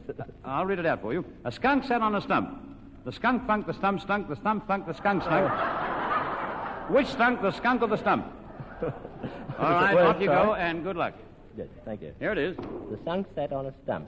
The skunk thunk. The stump stunk. The stump thunk. The skunk stunk. Which stunk? The stunk or the stunk or the stump? Oh, that stinks. That's not going to give him a hand. That's too hard. Oh, this is my favorite. Yes, I'm afraid that wasn't the best, but there's a carton of Marlboro filter-tip cigarettes for you. And because you really tried, then I think I'll add a little bit to that money prize of yours and give you another £2.10. I like tryers, it always helps. There you are, £2.11 and 6 and a carton of Marlboro cigarettes. Right. Get yourself onto an Ampol station first thing tomorrow morning. Ask any Ampol dealer to simply show you Ampol's new red Wonder Grease. You can really tell by simply looking at it that Ampol Red Wonder Grease is a superior lubricant to old-style greases in every way. It's colored red for your protection. Ampol Red Wonder Grease guarantees you hundreds of miles without a squeak. Ampol Wonder Grease is a true multi-purpose grease that's right for the make of every car there is. Ampol Wonder Grease, for me, is the thing to say if you're looking for money-saving chassis protection. Your car will run better than ever. Ampol Wonder Grease, it's just one grease for everywhere. They can't make a mistake. In the same gun, in the same place, all the time. You don't have to change oil. It's all very easy, isn't it? It's Mrs. Jane... What is it? You'll have to tell me. I can't read it. Trethewey. Trethewey. Trethewey? Yes. Well, that's a most unusual name. Would you It come a is, little yes. closer? Trethewey. What Welsh is Cornish? it? Yes, Cornish. Welsh. Cornish. Cornish, it is, actually. How long have you been in this country? Well, I'm Scotch. I've been out here for 3 years. You married a Cornishman? Descendant of Cornish. I see. And you married him in Australia? Yes. How long have you been here? 33 years. 33 years. Now, you're a housewife now, or do you work? Housewife. Naturally you work, but I mean... Just you're a housewife. Not in business? No. Big family? One son. One son. And what does your husband do? I lost my husband years ago, Jack. Oh, I see. And your son and you live together now, and he looks after you. Is that right? An adult son. Mm-hmm. An adult. An adult son. Mm. What does he do? He's in the age office in the city. In the age office? Mm-hmm. Must be getting on. He is. Very well. You drive what? A Holden. Who's your nearest Ampol dealer? Trevor Williams in Mount Dandenong Road. In Dandenong Road. Yes. Trevor Williams. Would you take that to him? It entitles you to a free, complete chassis lubrication service with the new Ampol Wonder Grease. You can have your Holden Ampolized. Thank you very much, Jack. All right. Now, we seem to know plenty about you. You were going to sing for us? Well, I'll try to. What is it? Or request, Roman and the Gloman. Roman and the Gloman. Well, you got the right accent for it. Thank you, Wilbur.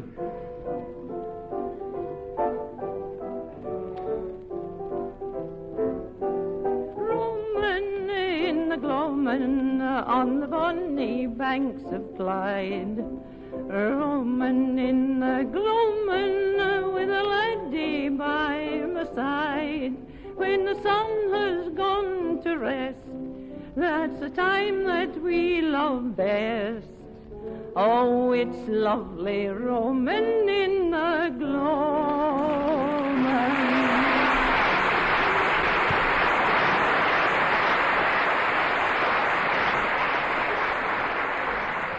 100%, Mrs. Trethewey. Trethewey, thank you so much, Jack. I got used to it now. That's good. There's 5 pounds. Good. And that's yours. I can't take that from you now. Much.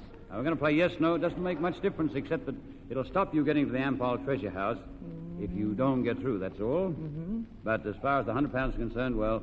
It's gone, but I'll do my best. Gone. All right. Here's the buzzer. Full name?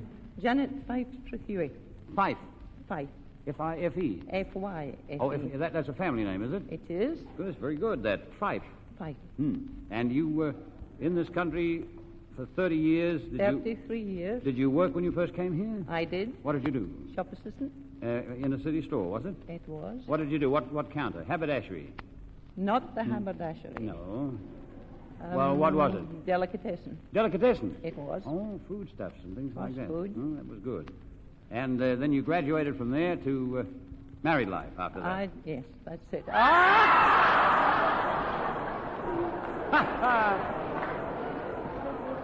It's tricky, isn't it? Oh, it's too hard. It's very tricky.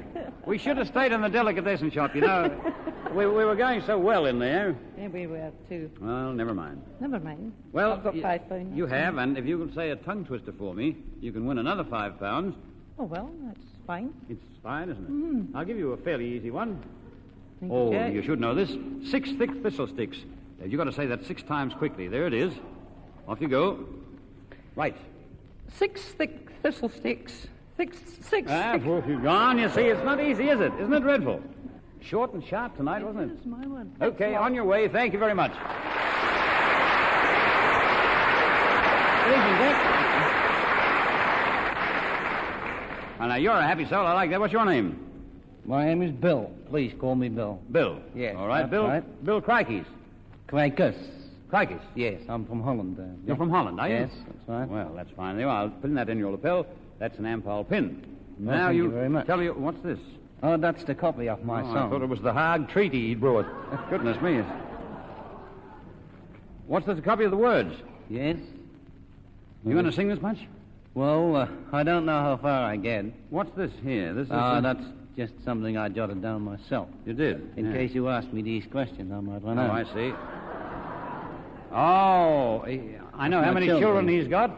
He's got a boy named George, who's 4 1/2, Joanna, who's 3 1/2, Bill, who is 2 in April, John, who is 3 months, and what's this question mark for here? We won't talk about that. We'll see about that in a later I show. got the idea. That's very good, huh? All right, now, what do you do for a living? I'm a turner. A turner. Oh, I know, one of these fitters and turners. Well, not so much the fitting part. Just turner. You're just a turner? Uh-uh. What do you turn? Oh, anything. Anything what comes up. I'm working with Baxter's and... Working with Baxter's? Baxter's, and they make lifting gear, you know. Tackle blocks and chain blocks, lifts, whatever you like. Electric hoists. You turn all those? Oh, parts for them. Oh, I see. You put them in a lathe and you... Yes, and then you turn them down. You're an engineer, actually. Yes, yeah, well, we call it an engineer. How long have you been in this country? 3.5 years. That's right. You came out with your wife? I did. She's a Dutch girl? She is a Dutch girl. Well, you were born right in Holland, were you? Oh, yes, sir. What city? In Hengelo. That's in the eastern part of Holland. That's in the eastern part of Holland. That's right. That's, where are we now? That's, You just work it out. Yeah. Is that's still the low country, is it? Oh, yes, as flat as a threepenny piece. You got dikes? Oh, yes, but not in that part of Holland. They're in the other part of Holland, I thought they had them all over Holland. Oh, you're in the flat country, actually. Yes, that's right. More the industrial side. That's correct. That's no metal industry. No tulips, no windmills. No, not in that part of Holland. That's the busy part. That is the busy part. The other's the beautiful part. Well, It's all I say beautiful, it I is. suppose. If you have time sometime, you come around to my place and I show you some good photographs of it. What about that? That's an idea. Where do you live? 11 St. Column Street. 11 St. Column Street in Hawthorne. In Hawthorne? Yeah. Might take you up on that, Bull. That's all right. You come down any time you like. Well, that's very nice. What do you drive? I'm driving a Morris Minor. Would you take this? Who's your nearest Ampol dealer? That's, it's either Ray or Ken Chris's in Bridge Road. Bridge Road? Yes. Either Ray, whoever's on duty, that's the one you mean? Yes, that's right. Good. Well, you give him this, would you? Whichever one it is. It entitles you to a free, complete chassis lubrication service with the new Ampol Wonder Grease. You can have your Morris Minor Ampolized. Well, that's very good. Thank you very much for that. Now, Mr. William Crikey is going to sing for us. What's the song? Waltzing Matilda. Waltzing Matilda. Well, that's very good. Oh, that's where the hand will start. This is accompaniment by Wilbur Kentwell, song by Crikey. And what about you joining in? Well, we'll see how you go. Once a jolly swagman sat down by a billabong under the shade of a cooliebar tree, and he sang as he watched and waited till his belly boiled. "You'll come a waltzing Matilda with me." Waltzing Matilda, waltzing Matilda, you'll come a waltzing Matilda with me. And he sang as he watched and waited till his belly boiled. You'll come a waltzing Matilda with me. Very good.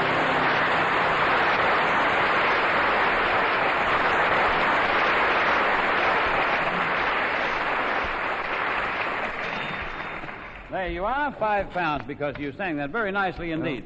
I should return the compliment by singing Little Mr. Baggy Britches or something. Some little Dutch song, but, well, I don't suppose I could remember the words. Do you know it, Wilbur? Let's have it. After all, if you can sing us an Australian song after the short time you've been in this country, surely I can sing a Dutch song. Little Mr. Baggy Britches, I love you. If you'll be my Sunday fella, I'll patch 'em mit purple, mit pink and mit yellow, and folks will say as we lean on the old sea wall, Lena's been patching his britches till he's got no breeches at all. That was fair enough.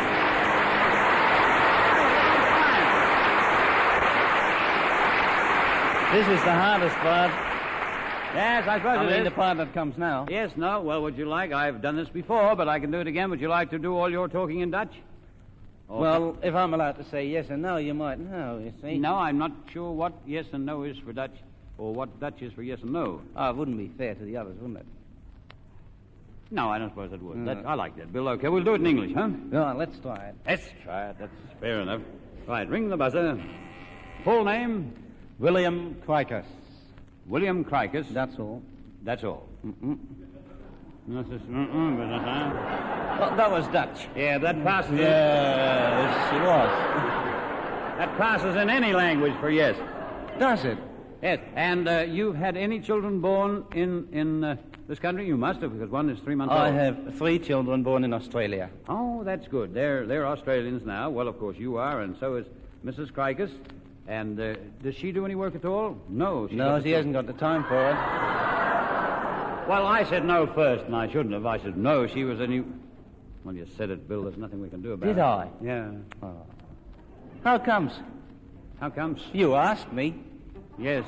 Didn't you? Well, how about that?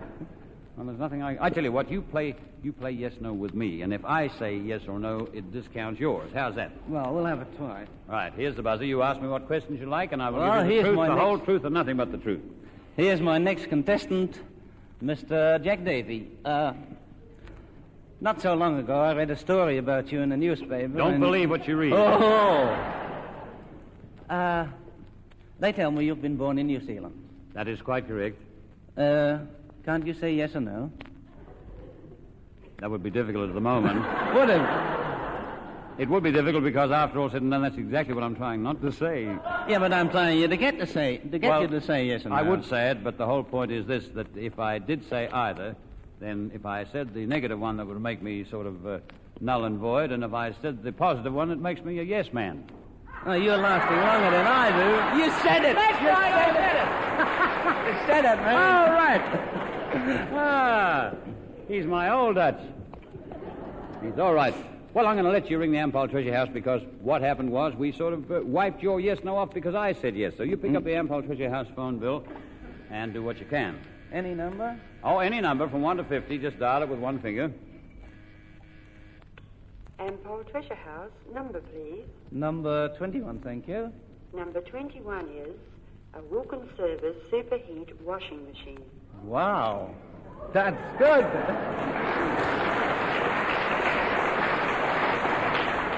Well, I always think one good turner deserves another, you see. And so there you've got a chance. This'll be really something with all those children. Well, you need one. You certainly do. Now, I might tell you that the fastest through their problem, and you could be the only one through, will play hit or miss. That means you throw a dart at a board. It only takes a fraction of a second, and if you hit the bullseye, you could win an Admiral Slimline 21-inch television receiver. That'd be something, wouldn't it? It really would be something. Can you imagine going away with that and a Wilkins Super Service heat washing machine? Gee, I'll be able to clean the whole joint, wouldn't I? You certainly would. How many pieces of string, each 1.5 inches long, can be cut from a piece of string 1 yard long? Oh, this will be a bit of work. 1.5 inches. 1.5 inches. Out of a yard. Out of a yard, yes. Well, there's 36 inches to the yard. Well, now, make 24. 24 is right. Very good.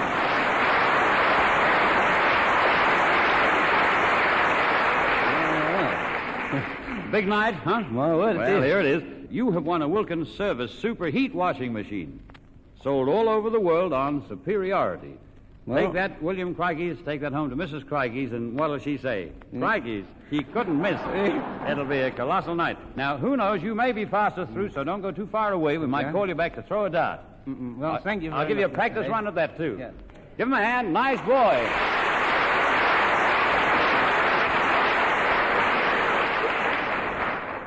Before we go on with the Ampol show, here's some special news for the children listening. Every boy and girl can compete in the big Ampol car card competition to be run in conjunction with this year's Ampol trial. The Ampol car card competition. All you have to do is to see that Dad and Mum always pick up the colorful car cards when they visit their Ampol station. There are 32 cards in the set, and you simply paste them on the special entry form in the order in which you think the various makes of cars will finish in the Ampol trial. Collecting Ampol car cards is good fun, and there's a brand new Morven Star bicycle for the winning boy and girl in each state. And remember, it's for boys and girls. There's prizes for both. There's no limit on the number of entries you can make, so go to it, kids. See that Dad starts bringing home those Ampol car cards. They're colorful, they're pretty, and it's a competition that isn't really hard. Your name is? Joyce Adamitis. Joyce Adamitis. That's right. How do you do? Good, thank you. You're last on tonight, so we'll sort of slow up a little. Mm-hmm. Are you nervous at all? Yes. Well, you don't look it. You know, you look quite happy, and everything looks fine. Well, I can still feel nervous. Yes, I suppose so. What do you drive? Holden. A Holden. Who's your nearest Ampol dealer? Beehive service station. Beehive? Hawthorne, Kew. Mm-hmm. Mr. McClelland, I think the Mr. name McClelland? is. Ah, good. The Beehive. Yes. They call it that because they're so busy. I don't know about busy. It's on the Beehive corner. All the time. Yes. That's it, yes. Well, there you are. As a matter of fact, you know, most Ampol products look like honey. They really do. And your car runs so sweet. Never mind. Let's get on with this. This entitles you to a free, complete chassis lubrication service with the new Ampol Wonder Grease. You can have your Holden ampolized. Good. Would you take that? Yes, thank you. Little song? Yes. Beneath the Lights of Home. Beneath the Lights of Home. Yes. This should be nice. I'll try.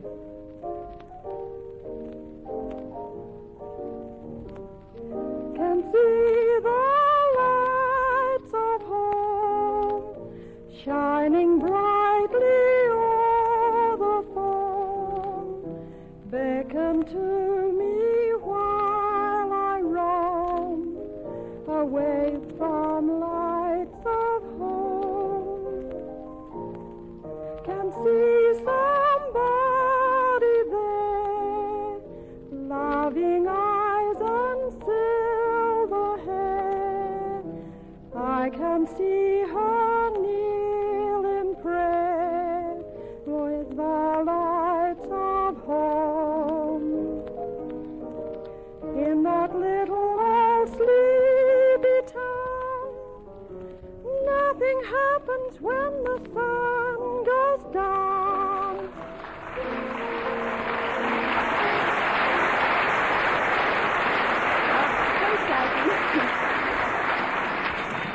You're going fine. You're a little bit nervous. Yes. And I think that was the trouble, you know. The light went out just... Well, I should have put the light out and I would have been able to sing better.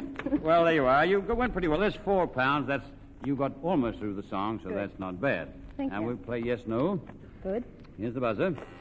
Full name? Joyce Esther Adamitis. I'm married. I have 2 children, Dawn and Ray. Dawn goes to high school. Ray goes to Hawthorne West Central School. I was in the Air Force during the war. I was a wireless operator. Yes? I work for a textile firm. I'm an overlocker. An Is my overlocker? time nearly up? No. An overlocker, are you? That's correct. What do you mean? You do an overlocker on a stitching machine? I work an overlocking machine. That's your specialty? It is. Making frocks? On frocks? Coats? Frocks. Coats? Frocks? No. That's cheating. Dear. Well, you know, I just couldn't keep talking long enough. No, I knew you'd run out, and you only had about 2 or 3 seconds to go. Miserable trick, really. Oh, it was. Well, I'm a miserable fellow, you see. But you're going to say a tongue twister for me because you could win another £5. Well, I'll try. You will? All right, I'll give you a fairly easy one. There's 2 here. How about this one? Blue buddy poppies with blue buddy buds. I've got to say that 6 times. Yes. Yes. Right? Off you go. Blue buddy poppies with blue buddy buds. Blue buddy poppies with blue buddy buds. Blue buddy poppies with blue buddy buds. Blue buddy poppies with blue buddy buds. Blue buddy poppies with blue buddy buds. Blue buddy poppies with blue buddy buds. That was 7, but that was very good. Yes, that was excellent. All I can say is just as well you didn't get nervous then, but that was fine. There's £5, and thank you very much indeed, Mrs. Adamatis. Good. Thank you very much.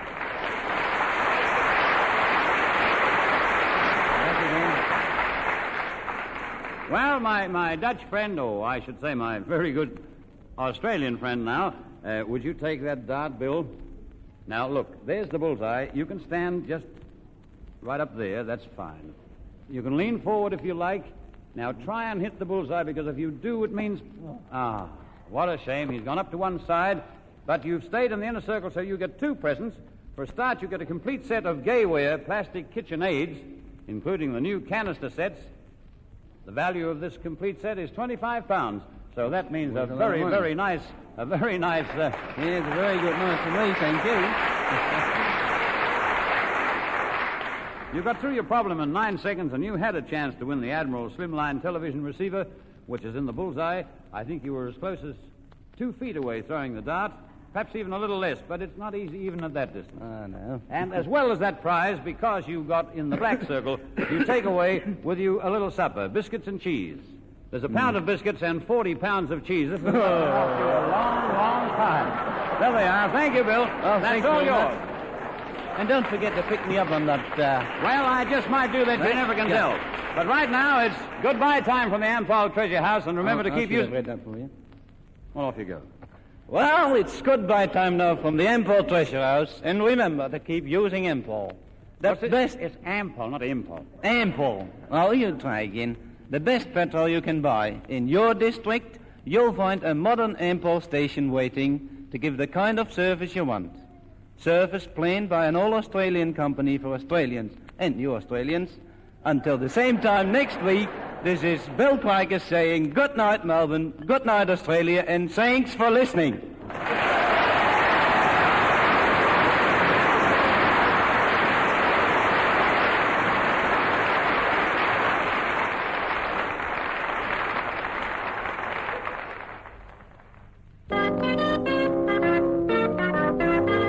Anything suds can do, Trix can do better. That is, every household job from washing up to laundering woolens and fine silks, cleaning windows, floors, carpets, and upholstery. Suds are merely froth and bubble. But Trix, the new liquid detergent, turns ordinary water into magic water that absorbs every speck of dirt and grease. For instance, use Trix in your washing up, and crockery, glassware, and cutlery need never be wiped. Trix is so economical to use. Get a bottle from your store and try it for the 1,001 jobs suggested on the label. Use Trix once, and I guarantee you'll use it always. T-R-I-X. Trix is trumps.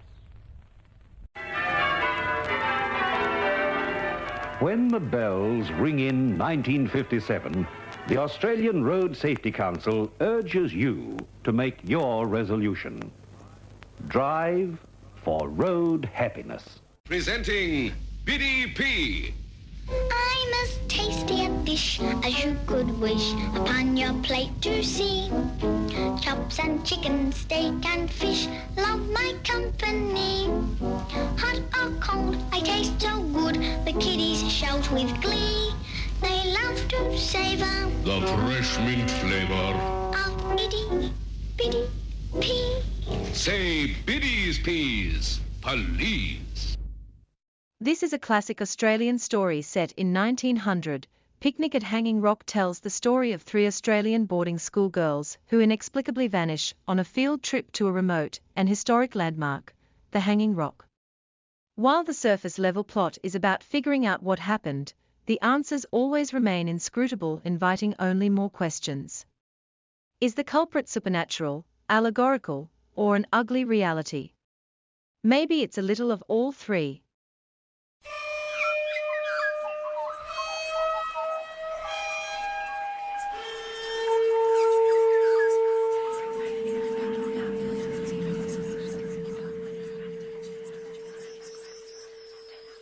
Everyone agreed that the day was just right for the picnic at Hanging Rock. Warm and still, cicadas shrilling from the loquat trees outside the dining room windows. The boarders at Mrs. Appleyard's College for Young Ladies were fluttering about in their holiday muslin like a flock of excited butterflies. Not only was it Saturday and the long-awaited occasion for the annual picnic, but St. Valentine's Day. Mademoiselle de Poitiers, who taught dancing and French conversation, was assembling the girls for the final roll call. Dépêchez-vous! Miss Macraw vient d'arriver! Greta Macraw had undertaken picnic duty today, assisted by Mademoiselle, purely as a matter of conscience. a brilliant mathematician, far too brilliant for her poorly paid job at the college, she would have given a £5 note to have spent this precious holiday, no matter how fine, shut up in her room with that fascinating new treatise on calculus. Now an immense purposeful figure was billowing in grey silk taffeta onto the veranda like a galleon in full sail. Good morning, girls. Good morning, Mrs. Appleyard. Well, young ladies, we are indeed fortunate in the weather for our picnic to Hanging Rock. As the day is likely to be warm, you may remove your gloves after the drag has passed through Wood End. You will partake of luncheon at the picnic grounds near the rock. Let me remind you that the rock itself is extremely dangerous, and you are therefore forbidden to engage in any exploration, even on the lower slopes. It is, however, a geographical marvel on which you will be required to write a brief essay on Monday morning. I also wish to remind you that the vicinity is renowned for its venomous snakes and poisonous ants of various species. I think that is all. Have a pleasant day and behave yourselves in a manner to bring credit to the college. I shall expect you back, Miss McCraw and Mademoiselle, at about 8 o'clock for a light supper. The covered drag from Hussey's livery stables, drawn by 5 splendid bay horses, was already at the college gates, with Mr. Hussey on the box. Belmonte, mind your gloves on the wheel, Miss McCraw, it's dusty. At last, everyone was seated to the satisfaction of special friends, enemies, and the 2 governesses. Thank you, Mr. Hussey. You may go now. Miss McCraw ordered, suddenly aware of her non-mathematical responsibilities. They were off. The morning grew steadily hotter. The sun bore down on the shiny black roof of the drag, now covered with fine red dust that seeped into eyes and hair. Greta McCraw muttered from the shadows. And this we do for pleasure, so that we may shortly be at the mercy of venomous snakes and poisonous ants. The angle of vision had gradually altered to bring the hanging rock into sudden, startling view. The grey volcanic mass rose up like a fortress from the empty yellow plain, immense and formidable. At the summit, apparently bare of living vegetation, a jagged line of rock cut across the serene blue of the sky.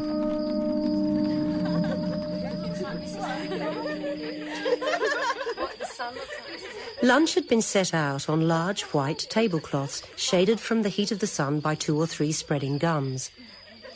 In addition to the chicken pie, angel cake, jellies and tepid bananas, inseparable from an Australian picnic, Cook had provided a handsome iced cake in the shape of a heart. Hunger satisfied and the unwonted delicacies enjoyed to the last morsel, they settled down to amuse themselves. Miss McCraw had at last removed her kid gloves, in which she had absently begun to eat a banana with disastrous results. Mademoiselle was relaxed at full length on the grass. Sorry to disturb you, miss. What is it, Mr. Hussey? I want to make sure we get away no later than 5. Of course. I shall see that the young ladies are ready. What time is it now? I was just going to ask you, miss. My old ticker seems to have stopped dead at 12 o'clock. Miss McCraw closed her book, sent an exploratory pair of bony fingers into the folds of the flat, puce bosom, and came out with an old-fashioned gold repeater on a chain. Stopped at 12. Never stopped before. I'll put the billy on again for a cup of tea before we go. Say about an hour from now. Marion Quaid, producing some squared paper and a ruler, said, I should like to make a few measurements at the base of the rock if we have time. Miranda and Irma asked permission to take a walk as far as the lower slopes before tea. It was granted, after a moment's hesitation by Mademoiselle, Miss McCraw having disappeared again behind her book. How far is it, Miranda? Only a few hundred yards. We shall have to walk along by the creek. Can I come too? I ate so much pie at lunch I can hardly stay awake. Don't worry about us, mademoiselle.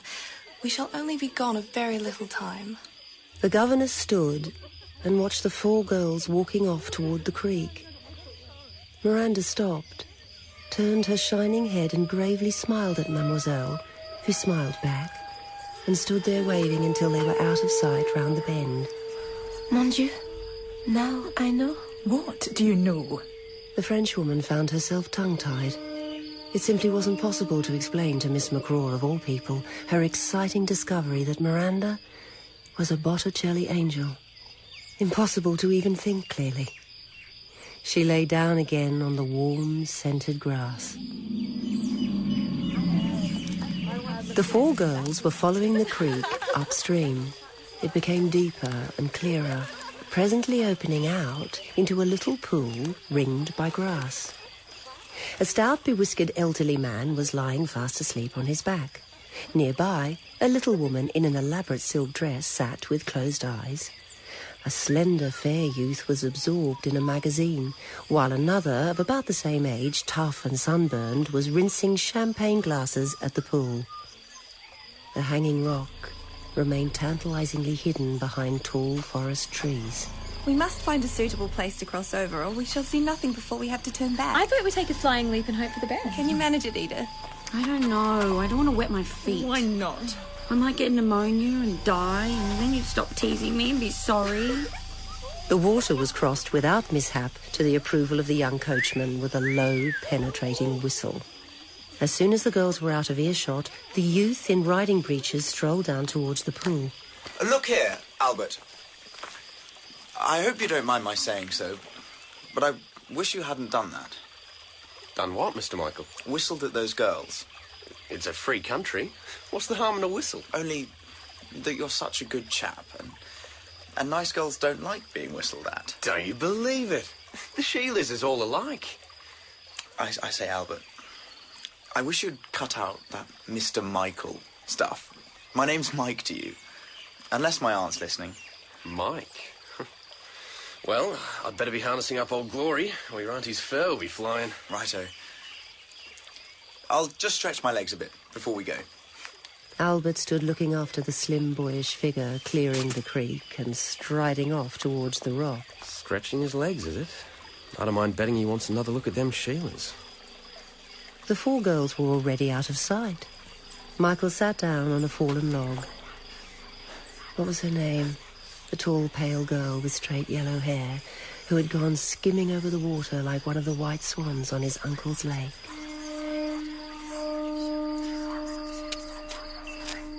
The hanging rock had risen up directly ahead of the 4 girls, clearly visible behind a short, grassy slope. On the steep southern facade, the play of golden light and deep violet shade revealed the intricate vertical slabs, some smooth as giant tombstones, others grooved and fluted by prehistoric architecture of wind and water, ice and fire. Huge boulders, originally spewed red-hot from the boiling bowels of the earth, now came to rest, cooled and rounded in forest shade. Marion was the first to break the silence. Those peaks, they must be 1,000,000 years old. 1,000,000? Oh, how horrible. My papa made 1,000,000 out of a mine once in Brazil. He bought Mama a ruby ring. Money's quite different. Whether Edith likes it or not, that fat little body of hers is made up of millions and millions of cells. Stop it! You're making me feel giddy. Oh, don't tease her, Marion. The poor child's overtired. Yes, and those nasty ferns are pricking my legs. Never thought it would be so nasty. I wouldn't have come. Never mind, Edith. You can go home soon. We can't go much further. Remember, Irma, I promised Mademoiselle we wouldn't be long away. At least let us see what it looks like over this first little rise. The bracken soon gave way to a belt of dense, scratchy scrub, ending in a waist-high shelf of rock. If only we could stay out all night and watch the moon rise. Don't look so serious, Miranda, darling. We don't often have the chance to enjoy ourselves out of school. Without being watched and spied on by that little rat of a Lumley. Blanche says she knows for a fact Miss Lumley only cleans her teeth on Sundays. Blanche is a disgusting little know-all, and so are you. Blanche says Sarah Wayborn writes poetry. She found one on the floor about Miranda. Poor little Sarah. I don't believe she loves anyone in the world except you, Miranda. Can't think why. She's an orphan. Girls, I'm not feeling it all well. Edith, I do wish you would stop talking for once.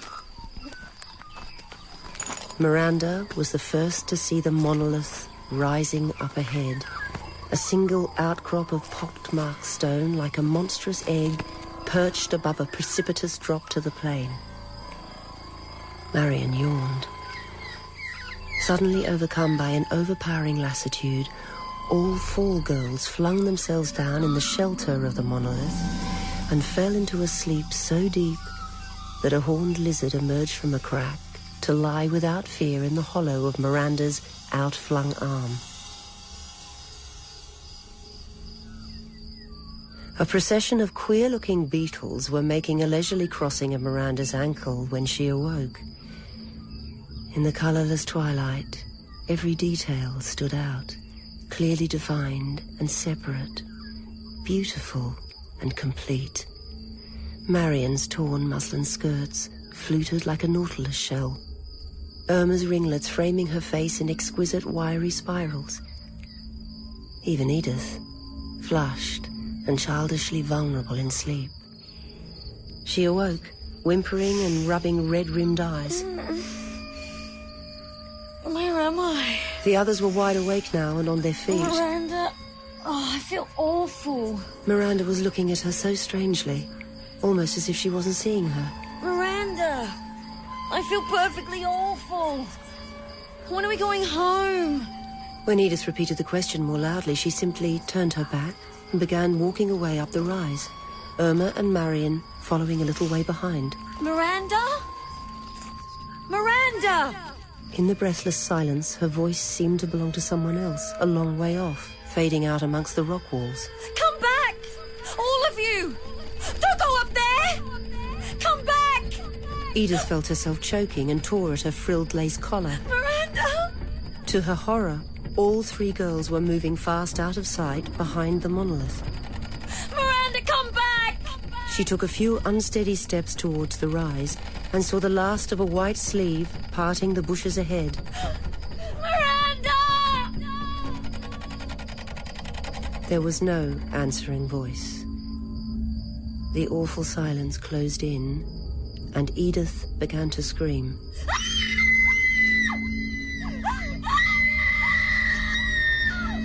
If her terrified cries had been heard by anyone, the picnic at Hanging Rock might yet have been just another picnic. Nobody did hear them. Edith plunged blindly into the scrub and ran, stumbling and screaming, towards the plain.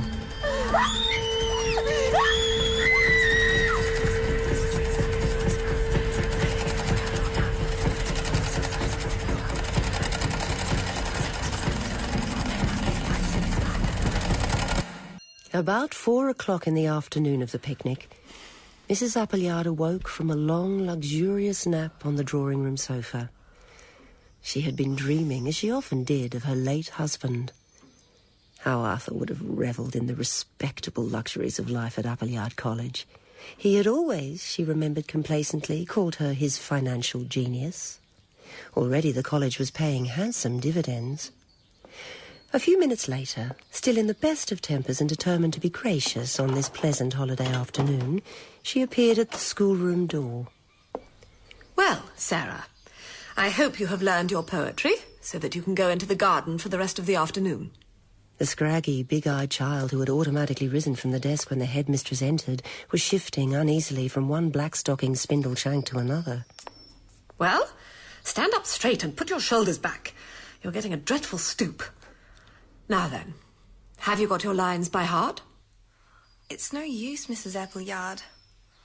I can't learn them. How do you mean, can't? I have tried. But it's so silly.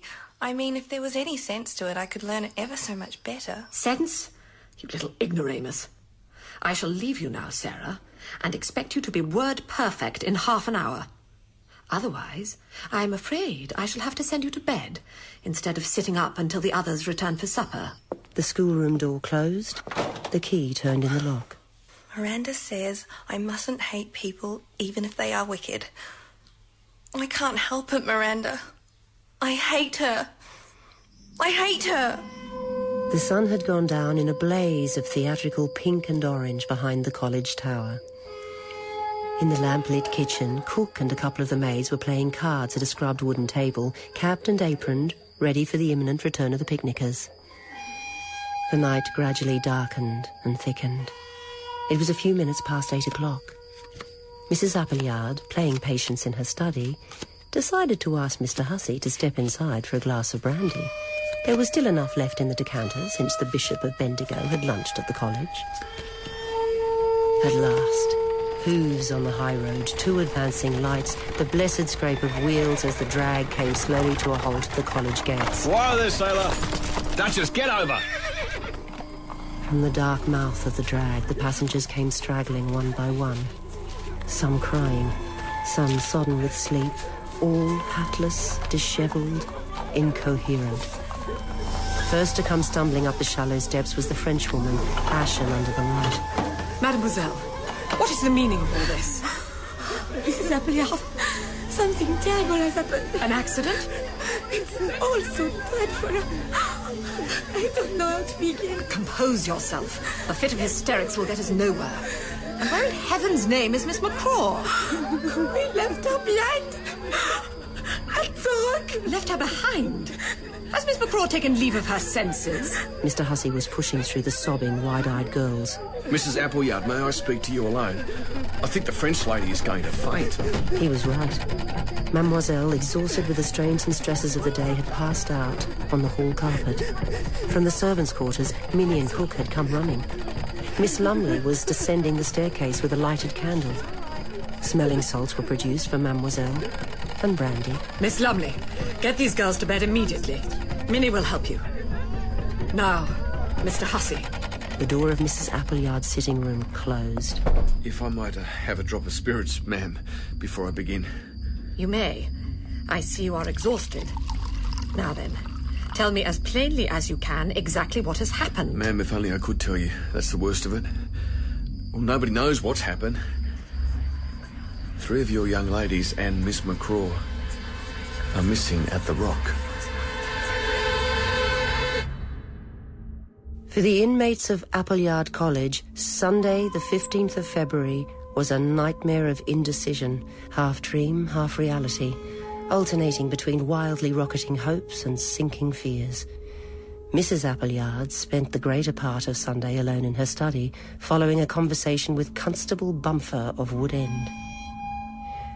If Sunday 15th had been a nightmare at the college, Monday 16th was worse.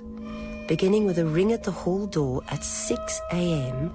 by a young reporter from a Melbourne newspaper, the first unwelcome caller of many, many more. The massive cedar door was opening and shutting from morning till night on a variety of callers, including a few male and female hyenas, drawn quite frankly and openly by the smell of blood and scandal. By morning of Tuesday the 17th, Constable Bumfer was seated opposite Michael, stiff on a high-backed chair. I think, sir, we had better start off with a few questions. Now then, when you saw the girls crossing the creek, did you recognize any of them? How could I? I've only been in Australia about 3 weeks and haven't met any young girls. I see. Just try and remember any little detail, even if it seems unimportant now. I watched them crossing the creek. They all did it differently. How do you mean, differently? Ropes? Vaulting poles? Some of them were more agile. You know, more graceful. I got up and went over to speak to Albert, who was washing some glasses at the creek. We had a bit of a talk, and I said I would like to take a little stroll before it was time to go home. What time was it then? I didn't look at my watch, but I knew my uncle wanted to leave not later than 4 o'clock. I began walking towards the hanging rock. The girls were already out of sight. I sat down for a few minutes on a fallen tree when Albert called out. I came back to the pool immediately and rode home. Will that do? Nicely, thank you, Mr. Fitzhubert. Only one more thing I'd like to check up on before we get it written down. You mentioned seeing 3 girls crossing the creek. Is that correct? Oh, I'm sorry. You're right. Of course, there were 4 girls. I suppose you would have remembered if there was an elderly lady with them? Of course I would. There was no one else. Only the 4 girls. Bumfer was far from satisfied. On the morning of Wednesday the 18th, he arrived at Appleyard College in a buggy and pair for the purpose of driving Edith Horton and the French governess to the picnic grounds at Hanging Rock. Now they were standing at the exact spot where Edith and the other 3 girls had crossed the creek by the pool. Now then, Miss Edith, in which direction do you say you began walking the other day? I don't say. One gum tree's the same as another to me. Edith, chérie, perhaps you could tell the sergeant what you four girls were chattering of just then. I'm sure they were chattering, Monsieur Bonfer. That's the idea. Miss Edith, did anyone suggest which way they wanted to go? Marion Quaid was teasing me. Marion can be very disagreeable sometimes. She said those peaky things up there were 1,000,000 years old. So you were walking towards the peaks? I suppose so. My feet were hurting and I didn't pay much attention. Miss Edith, just take a look around from here and see if there's anything at all that you can recognize. Stumps, ferns, queer-shaped rocks. No, there isn't. Oh, well, never mind. Mr. Bumfer, there is one thing I seem to remember. Fine, what was it? A cloud. A funny sort of cloud. A cloud? Fine. Except that clouds unfortunately have a way of moving from one place to another in the sky, you know. I am quite aware of that. This one was a nasty red colour. It was just after I passed Miss McCraw. Miss McCraw? You saw Miss McCraw? I don't know if you realise, Miss Edith, that what you have told me is very important. That's why I'm telling you. Where was she when you saw her? Close by, a long way off? I don't know. I only saw her in the distance through the trees as I was running back to the creek. And Miss McCraw was walking uphill in the opposite direction. Is this correct? Oh, mercy.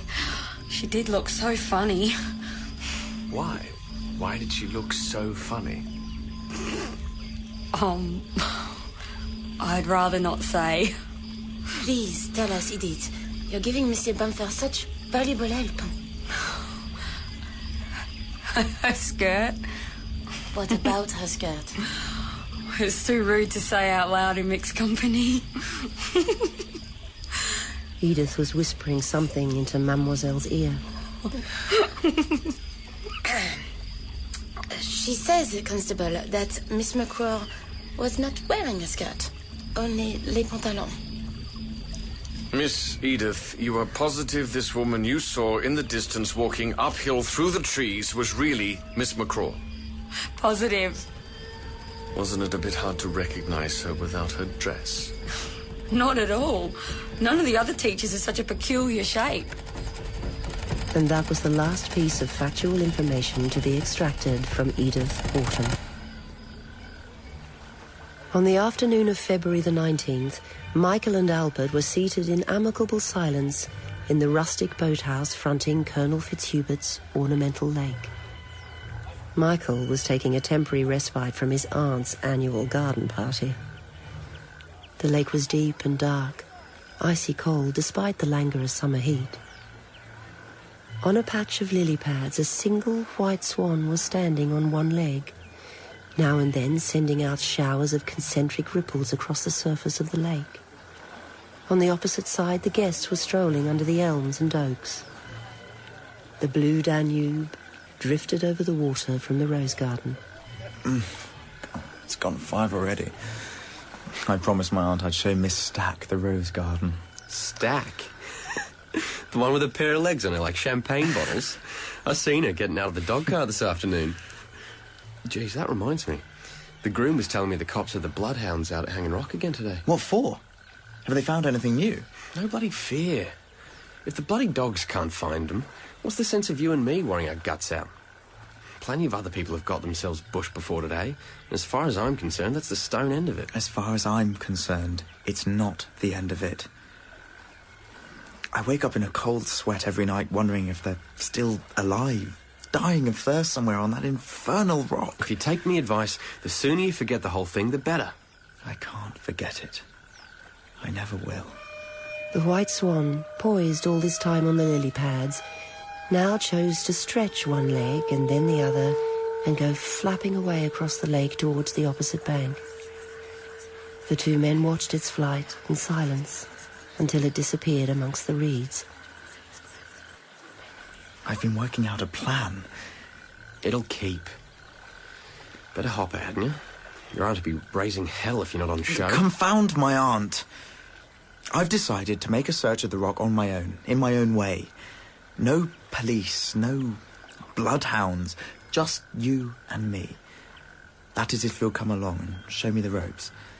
We could get off to an early start and be home here for dinner without any awkward questions. How about it? Balmy. Nuts. You run along and show Miss Bottlelegs them roses, and you and me have a yarn about it some other time. I lied to you just now about a plan. It's not really so much a plan as a feeling. All my life, I've been doing things because other people said they were the right things to do.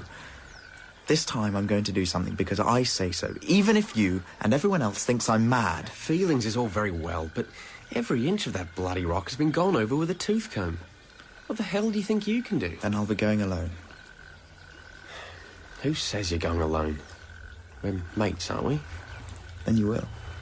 Of course I will. Okay, I won't take much fixing.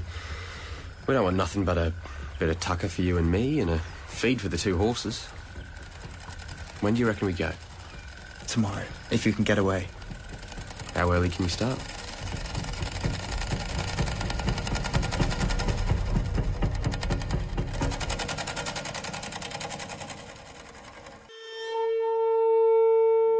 A restless, windy night was followed by a calm, windless dawn. Michael crossed the croquet lawn, heavy with dew. For the first time since the events of last Saturday, he felt almost light-hearted. At the stables, he found Albert tightening up the girth of the white pony. Good morning. Hi. Hope you had the sense to get yourself a cuppa. I've brought my flasks filled with brandy and matches. Was there anything else? Only a tucker and the billy with a couple of mugs and a clasp knife, some clean rags and a drop of iodine. You never know what we might find once we start looking. Jeez, don't look so bloody miserable. It's your own idea. Whoa there, Lancer. He's a bit lively first thing in the morning, aren't you, old boy? Right, let's get off. So much had happened since last Saturday that it was a shock to find everything exactly the same. The ashes of their picnic still filled the blackened ring of the fireplace. The creek gurgled over the smooth stones. Michael stood at the place where the 4 girls had crossed. Here, the dark one with the ringlets had stood for a moment before she jumped, laughing and shaking her curls. The thin one in the middle had cleared it without hesitation and never looked back. The dumpy one had nearly missed her footing on a loose stone. Miranda, tall and fair, skimmed it like a white swan. Miranda, lingering for a moment on the opposite bank to push back a lock of hair so that he saw for the first time her grave and lovely face. It was arranged that each of the young men should take a given area, searching it with special regard for caves, overhanging rocks, fallen logs, or anything capable of affording the slightest shelter to the missing girls. Albert set off whistling to make a careful examination of the lower slopes. What a bloody goose chase, if ever there was one. Fronds of curled brown velvet snapped under his touch as Michael's boots trod down the neat abodes of ants and spiders. The rise grew steeper, the undergrowth denser. Behind him, perhaps 50 yards below, lay the pool. Directly ahead, a thinly wooded incline. Somewhere here, perhaps on this very spot, Miranda had led the way and plunged into the dogwood, as Michael himself was doing now. He was still stumbling and climbing with no particular plan in mind, when he was halted by a faint but unmistakable cooey at his back. He had lost count of time, and looking over his shoulder was surprised to see the picnic grounds diminished to a patch of pink and gold light between the trees. He remembered his promise to rejoin Albert at the pool no later than 4 o'clock. It was already 5:30. From a pigskin notebook in his pocket, he tore out several leaves and carefully stuck them on the twigs of a bush of mountain laurel like little white flags, and retraced his steps down to the creek. Albert had seen nothing out of the ordinary and was itching to get back to Lakeview and his evening meal.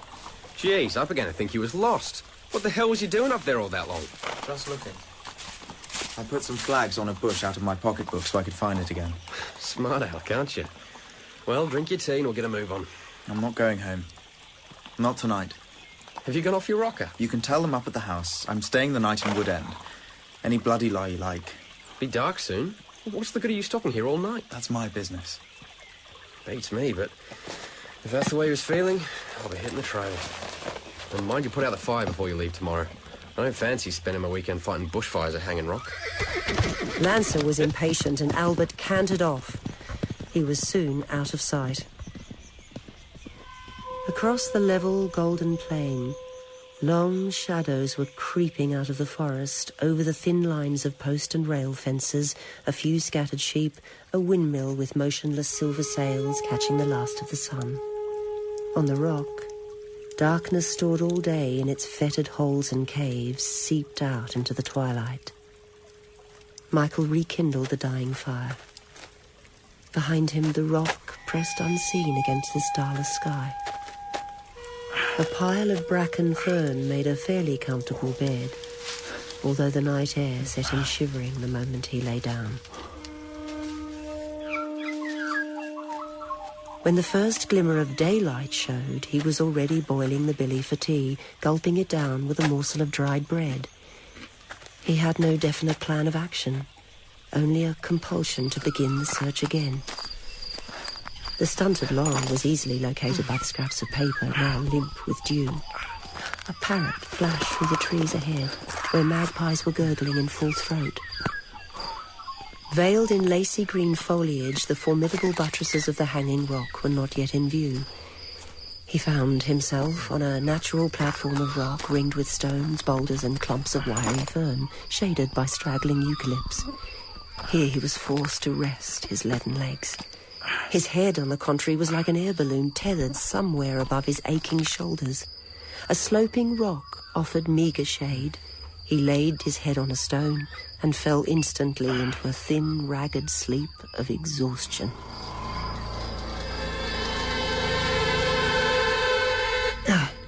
Waking with a sudden stab of pain over one eye, he saw the eucalypts, their long pointed silver leaves hanging motionless on the heavy air. It seemed to be coming from all around him. A wordless murmur, like distant voices, with now and then a sort of trilling that might have been little spurts of laughter. But who could be laughing down here under the sea? He was forcing his way through the viscous, dark green water, looking for the sweet, tinkling voice, sometimes behind, sometimes just ahead. If only he could move faster, he might catch up with it. Suddenly it ceased. The water grew thicker and darker. He saw bubbles rising from his mouth, began to choke, thought, "This is what it feels like to drown." And woke up coughing up the blood that was trickling down his cheek from the cut on his forehead. He was wide awake and stumbling to his feet when he heard her laughing a little way ahead. Miranda! Miranda, where are you? There was no answering voice. He began running as well as he could towards the belt of scrub. The prickly green dogwood tore at his skin. Miranda! Now high rocks and boulders blocked his path, each a nightmare obstacle. They grew larger and more fantastic. Where are you? Miranda! He saw the monolith black against the sun. A scatter of pebbles went rolling down into the chasm below as he slipped and fell. A spear of pain jabbed at his ankle. He got up again and started hauling himself onto the next boulder. There was only one conscious thought in his mind. Go on. Go on. Michael went on climbing.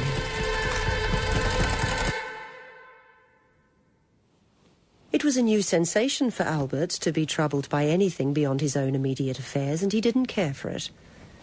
Albert passed the night in a succession of disturbing dreams in which the voice of Michael kept calling for help. Albert! Sometimes it came drifting in from the lake, sometimes almost beside him, close to his ear. Albert, help me. Help me. It was a positive relief when the sun rose and it was time to get up. Directly after breakfast, Albert pinned a note on the stable door, saddled up Lancer and set off for the picnic grounds. Home soon, he had written, with deliberate intent to deceive and delay. Come on, old boy. The Hanging Rock rose up in violent contrasts of midday light and shade. It was cool and pleasant in the shade by the pool. At first glance, everything looked much the same as last night. The ashes of Michael's fire, his hat hung from the same overhanging branch. Albert's doubts and fears gave place to irritation, even anger. Bloody fool. I wouldn't mind betting he's gone and lost himself somewhere up there on the bloody rock. Hell, I shouldn't have got myself mixed up with all this. However, mixed up with it he was, to the extent of crawling laboriously in and out of the scrub in search of fresh tracks leading towards the rock. The narrow imprint of riding boots was easily picked up on the loose soil. He had only been following Michael's trail for 50 yards or so when he noticed another set of footprints, only a few feet away, almost parallel to the others, but coming downhill towards the pool. Funny thing, that. Looks like we went up and come down again the same way. Jeez, what's that over there? Michael was lying on his side, slumped over a tussock, one leg doubled up under him. He must have tripped and fallen heavily, perhaps broken some ribs or an ankle. There was nothing to account for the cut across the forehead, nor the scratches on his face and arms. Albert had enough practical experience of broken bones not to attempt to move him to a more comfortable position. The brandy flask was still in the jacket pocket. He withdrew it gingerly and forced a few drops between the other's lips. Michael moaned without opening his eyes as the liquid dribbled down his chin. Albert decided to go immediately for help. Come on.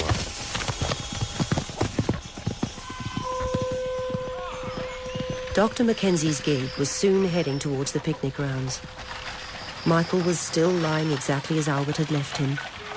After a brisk professional appraisement, he was expertly hoisted onto the gig. It was close to midnight when the little procession turned into the avenue at Lakeview. Michael was put to bed with an eiderdown and hot bottles. Albert flung himself fully clothed on his unmade truckle bed and fell asleep. He seemed hardly to have laid his head on the pillow before he was wide awake and staring at the grey light at the window, the events of yesterday falling neatly into place like the pieces of a puzzle, except that one of the key pieces was missing. Which was it, and exactly where did it fit in the pattern? Better start at the beginning, when he had found Michael slumped over the tussock on Saturday morning. How far had he wandered before he had fallen and injured his ankle? Had he gone back to the laurel bush and started again from there? Those silly little paper flags. The next minute, Albert sprung out of bed and was pulling on his boots. He slipped silently into the dark, shuttered house and Michael's room.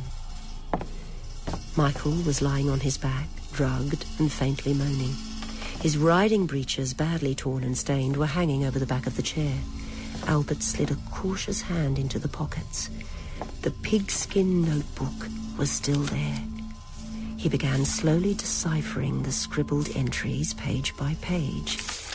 They appeared to begin in March last year, starting off with an appointment at a Cambridge address. A cure for distemper, copied from Country Life. At last, he came upon a scrawl of crooked capitals in pencil. Albert, above bush, my flags. Hurry, ring of high, up high. Hurry, found. Here the writing petered out. Albert tore out the page and put the notebook back in the breeches pocket. Above bush, my flags. Hurry. He could feel Michael looking over his shoulder, trying to tell him that he had found an important clue high up on the rock, so important that he'd been trying to write down the instructions for Albert when he had passed out. My flags. Convinced that there was no time to lose, he had the Colonel roused by the sleep-sodden housemaid to notify the Wood End police station. Meanwhile, Albert had ridden off to join the police party on the road to the rock. The sun was high as they drove through the gates of the picnic grounds. In silence, they plodded uphill, following the bruised and broken fern. High on the cloudless sky, the topmost peaks glittered like gold. When they arrived at the balancing boulders, Albert would have given £1 to go into the scrub and be sick. The little dark one with the curls was lying face downwards on a ledge of sloping rock. One arm flung out over her head like a girl fallen asleep on a hot afternoon. Above the blood-stained muslin bodice, swarms of tiny flies clustered. The much-publicized ringlets were matted with dust and blood.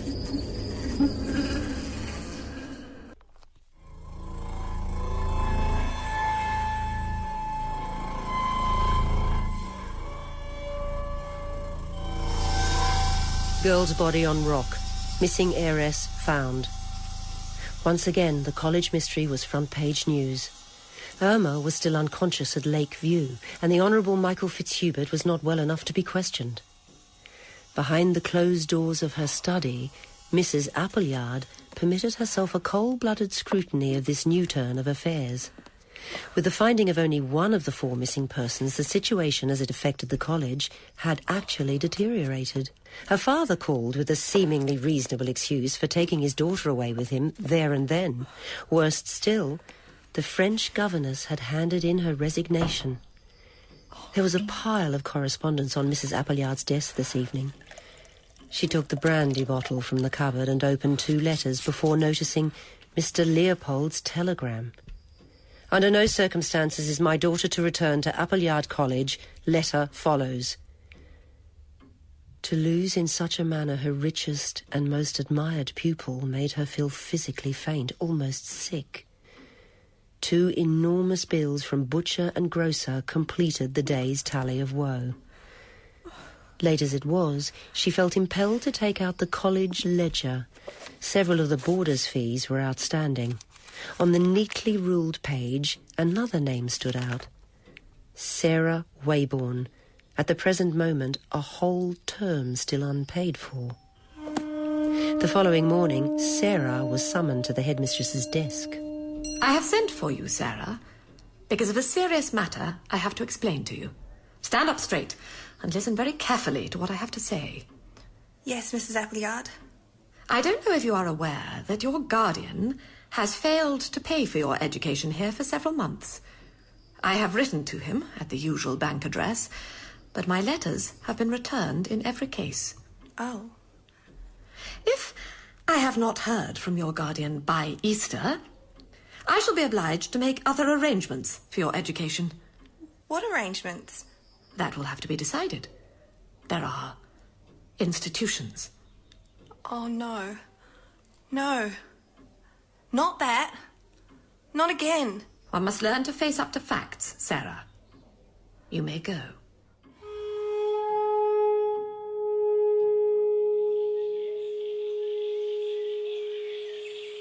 Both Michael and Irma were progressing favourably.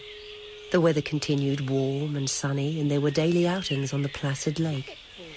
Together, they had explored every inch of the Colonel's rose garden, the vegetable garden, the sunken croquet lawn, the shrubberies whose winding walks ended in delicious little arbours. Now in the late afternoon, the lake grew cold under the slanting shadows, and a few yellowing leaves floated amongst the reeds. Darling Michael, I can't bear to think that summer is almost over and no more rose on the lake. Just as well, actually. The old punt isn't safe to take out again. Miranda used to say that everything begins and ends at exactly the right time and place. Sorry. Did I splash you? Those confounded lily roots. At the landing stage, secret in the half-light, a white swan was rising gracefully out of the reeds. They stood for a moment, watching it flapping away over the water until it disappeared amongst the willows on the opposite bank. It was like this that Irma would later remember Michael Fitzhubert most clearly. Quite suddenly he would come to her in the Bois de Boulogne, under the trees in Hyde Park, a lock of fair hair hanging over one eye, his face half turned to follow the flight of a swan. The last row on the lake, the last light pressure of a hand, unseen, unrecorded. The pattern of the picnic continued to darken and spread.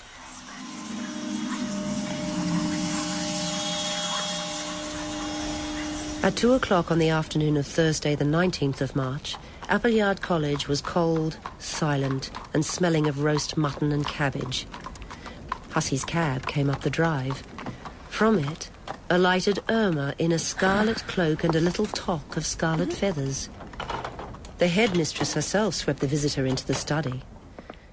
There was an endless moment of silence as Mrs. Appleyard seated herself. Be seated, Irma. I hear you are completely restored to health. Thank you, Mrs. Appleyard. I am perfectly well now. I understand you are leaving for Europe shortly. In a few days, I hope. My parents think it is a good idea to get away from Australia for a time. I see. To be frank with you, Irma, I regret that your parents didn't think fit for you to complete your education at Appleyard College before embarking on a purely social life abroad. I am 17, Mrs. Appleyard. Old enough to learn something of the world. If I may say so, now that you are no longer under my care, even a girl with your expectations should be able to spell. Spelling? Would spelling have saved me from whatever it was that happened the day of the picnic? Let me tell you this, Mrs. Appleyard. Anything of the slightest importance that I learned here at the college, I learned from Miranda. It is a pity that you did not acquire something of Miranda's admirable self-control. I should like to see the girls and Mademoiselle before I go. By all means. Mademoiselle and Miss Lumley will be taking the class in the gymnasium. For once, I think discipline may be relaxed. You may go in and say goodbye. A glacial handshake was exchanged as Irma left for the last time the room where she had so often stood, long, long ago as a schoolgirl, awaiting the commands and reprimands at the headmistress's pleasure. She was no longer afraid of the woman behind the closed door, whose hand, seized with an uncontrollable tremor, reached for the bottle of cognac under the desk.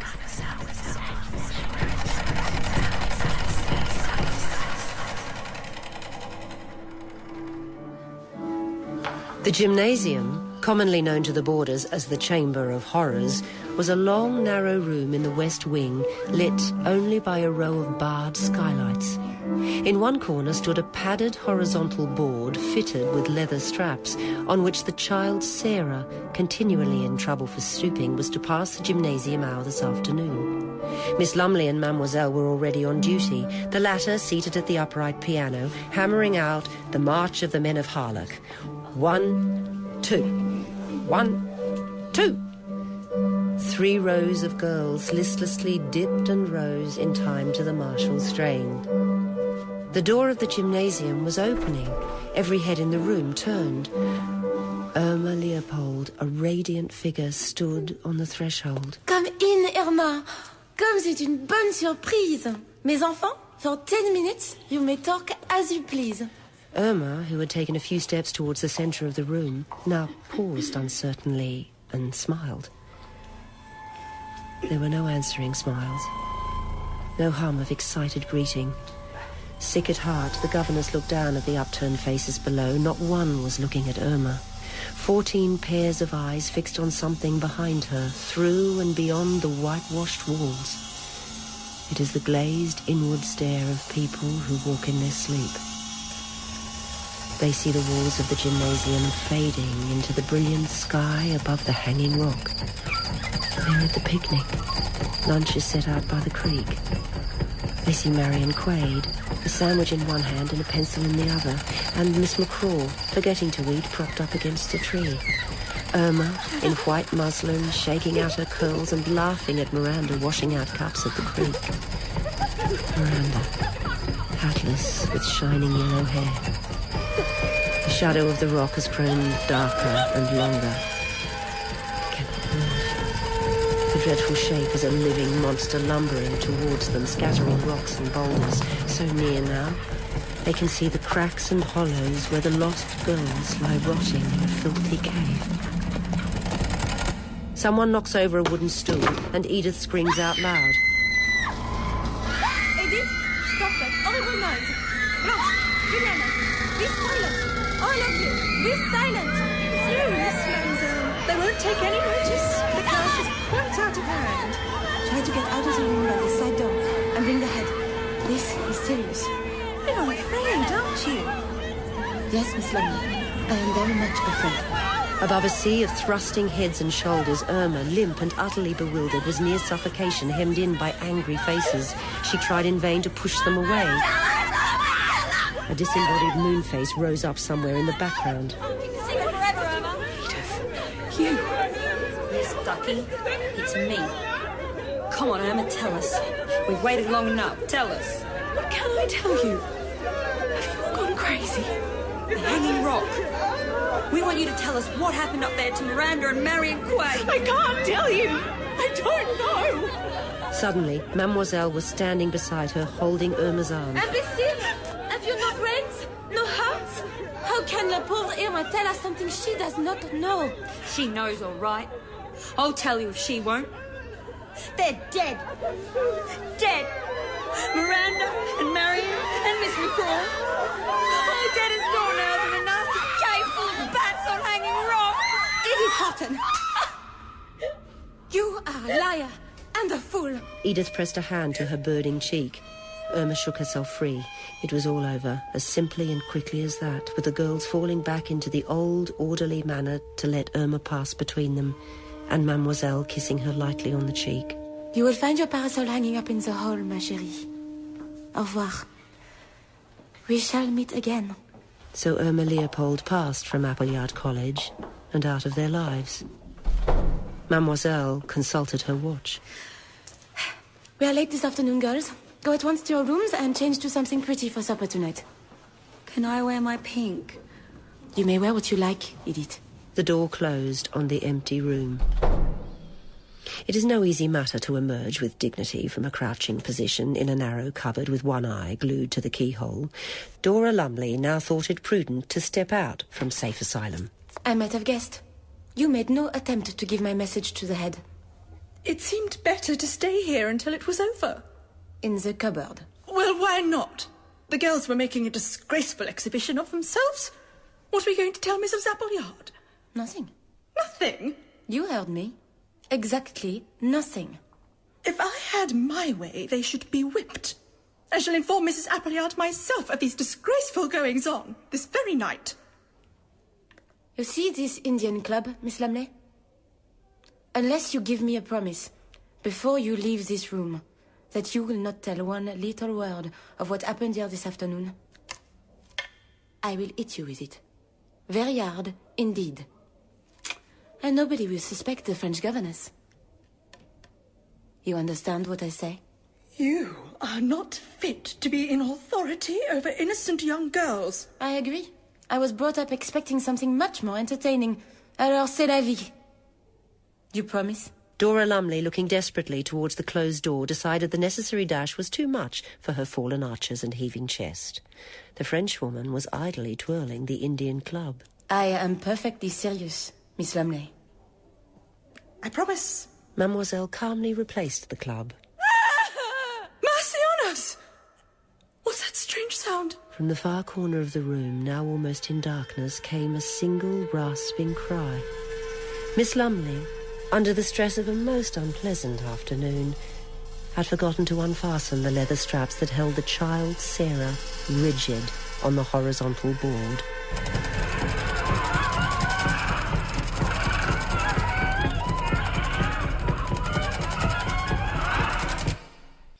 There were only 5 more days left until the college broke up for the Easter vacation. Saturday was usually a day taken up with small domesticities and household tasks. The boarders did their mending, wrote their letters home, played croquet or lawn tennis in fine weather. Sarah Waybourne had passed the afternoon in wandering about the grounds with a book. Struck by the child's increasing pallor, Mademoiselle made up her mind to send for Dr. Mackenzie. Not only Sarah, but Mrs. Appleyard was in need of attention. She had lost a great deal of weight in the past few weeks, and the full silk skirts hung loosely about her massive hips. The flaccid cheeks were sometimes pale and sunken, sometimes mottled a dull red. The headmistress caught sight of Minnie coming up from the back stairs with a tray. Have we an invalid in the house? It's Miss Sarah's supper, ma'am. The child's feeling poorly. Kindly tell Miss Sarah not to put her light out until she has had a word with me. On the morning of Sunday the 22nd of March, Appleyard College presented the usual scene of bustling preparation as the boarders arrayed themselves for church-going in Wood End. Although it was Minnie's day off, the place was all anyhow, and the good-natured housemaid had remained on duty. To her surprise, she saw the headmistress almost running downstairs carrying what looked like a small basket. At the sight of the housemaid, Mrs. Appleyard stopped, hanging onto the stair rail as if she were feeling giddy. Minnie, surely this is your day off. It don't matter, ma'am. We're all behind this morning. Is Alice on duty? No, ma'am. Did you want her for anything? On the contrary. You look tired. Minnie, why don't you go and lie down? I'll lay my tables first. Besides, somebody might call. Exactly. I was about to tell you that I am expecting Mr. Cosgrove sometime this morning. Miss Sarah's guardian. I can easily answer the door myself. Well, ma'am, it don't seem right. Do as I say and leave me.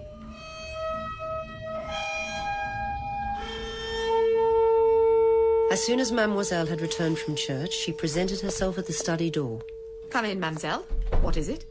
Might I have a few words with you, madame, before déjeuner, à propos de Sarah Wayborn? The governess was unprepared for the expression that creased the older woman's face like an evil wind. What about Sarah Wayborn? Mademoiselle, you are wasting my time and your own. Sarah Wayborn left here this morning with her guardian. Oh, no. No. The poor child was not fit to take a journey. She appeared well enough this morning. Ah. The poor enfant. A troublemaker, from the very first. An orphan. One must, for those lonely ones, make excuses. In fact, I doubt whether I shall accept her here for another term. However, that can be dealt with later. Mr. Cosgrove was insistent on taking the child with him there and then. It was most inconvenient, but I had no choice in the matter. I regret that I was not here to help her pack. I myself helped Sarah to put a few things she specially wanted in her little covered basket. Mr. Cosgrove was waiting downstairs in a hurry to get away. There it is. The child has gone. Tuesday passed without incident. There was a welcome sense of freedom for the boarders by the excited preparation for Wednesday's wholesale exodus for the Easter holidays. It was a long time since so much whispering and comparing of notes, and even occasional laughter had been heard at Appleyard College. Mademoiselle found herself occupied most of the day in all manner of small domesticities. During the morning, Alice, the under-housemaid, appeared on the landing armed with a bucket and brooms. Minnie says for me to do out the big double room, but there's that many clothes and things lying about, I don't know where to begin. I'll help you. Miranda's old room was almost in darkness when they opened the door, Sarah's bed, still unmade and rumpled as she had slept in it last. The blinds rattled up on a scene of depressing disorder. Sarah's dressing gown over the back of a chair, a pair of bedroom slippers on the washstand. Well, I never. She don't seem to have taken much with her. Here's a nightdress in a sponge bag with a sponge still in it. Madame told me she had only packed a few necessary articles in a small basket for the journey. Beats me why young Sarah didn't go up on Sunday morning in this nice blue coat. Miss Sarah left in a hurry, and what she chose to wear for the journey has nothing to do with you, Alice. If you would please attend to the dusting. It must be nearly lunchtime. She glanced up at the stopped clock on the marble mantelpiece where a photograph of Miranda smiled calmly down from a small silver frame. Alice went on dusting in offended silence, and Mademoiselle stood looking up thoughtfully at the portrait of Miranda. Mademoiselle was especially wakeful on Tuesday night. The moon, large and brilliant, threw a silver shaft between the partly drawn curtains at her open window. Sleep was impossible. The moment she closed her eyes, she began thinking about the child, Sarah. What did the future hold for the lonely, unloved child? Miranda was the only one at the college who had ever made Sarah smile, and now Miranda was gone. Miranda, smiling down from the mantelpiece in the oval frame, was Sarah's most treasured possession. What could have occurred on Sunday morning to make her forget to take the portrait? Such a little thing, so easily carried. Sarah was in a hurry and forgot her dressing gown, a sponge bag, easily forgotten, but not the portrait. Never, never the portrait forgotten and left behind. A puff of night air blew the lace curtains into the room. She was cold, dreadfully cold, and afraid.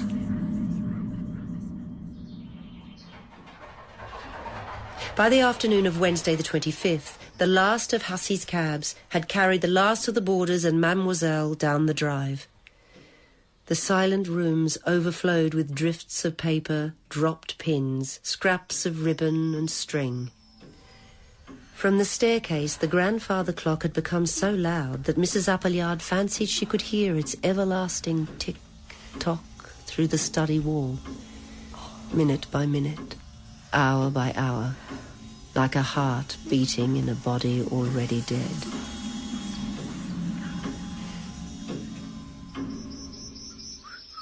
Thursday was unseasonably warm. By 12 o'clock, it was almost hot. Mr. Whitehead had taken off his coat to fork over the dahlias when he noticed an offensive smell coming from the direction of the hydrangeas. To his annoyance, he saw that one of the tallest and most handsome plants, a few feet out from the wall directly below the tower, had been badly crushed and broken, the beautiful blue heads limp on their stalks. The gardener removed his waistcoat and began crawling carefully between the bushes so as not to disturb the young growth at the base of the roots. He was within a few feet of the damaged bush when he saw something white beside it on the ground. Oh, good Lord. Something that had once been a girl in a nightdress, soaked with dried blood. One leg was bent under the tangled body, the other wedged in the lower fork of the hydrangea. The feet were bare. The head was crushed beyond recognition. Even so, he knew that it was Sarah Waybourne. No other girl at the college was so small, with such thin arms and legs. Extract from a statement by Edward Whitehead, gardener at Appleyard College, as given to Constable Bumper. Oh, this was a terrible shock for me, and a terrible thing to have to tell Madam after what she'd had to go through lately. She nearly jumped out of her skin when she saw me. I can't remember exactly what I said about finding the body. At first, she just stood there as if she hadn't heard a word I'd been saying. Then she told me to say it all again, very slowly, which I did. When I'd finished, she asked, Who was it? Sarah Waybourne, I said. Are you quite sure the girl was dead? I said yes, quite sure. I didn't tell her why.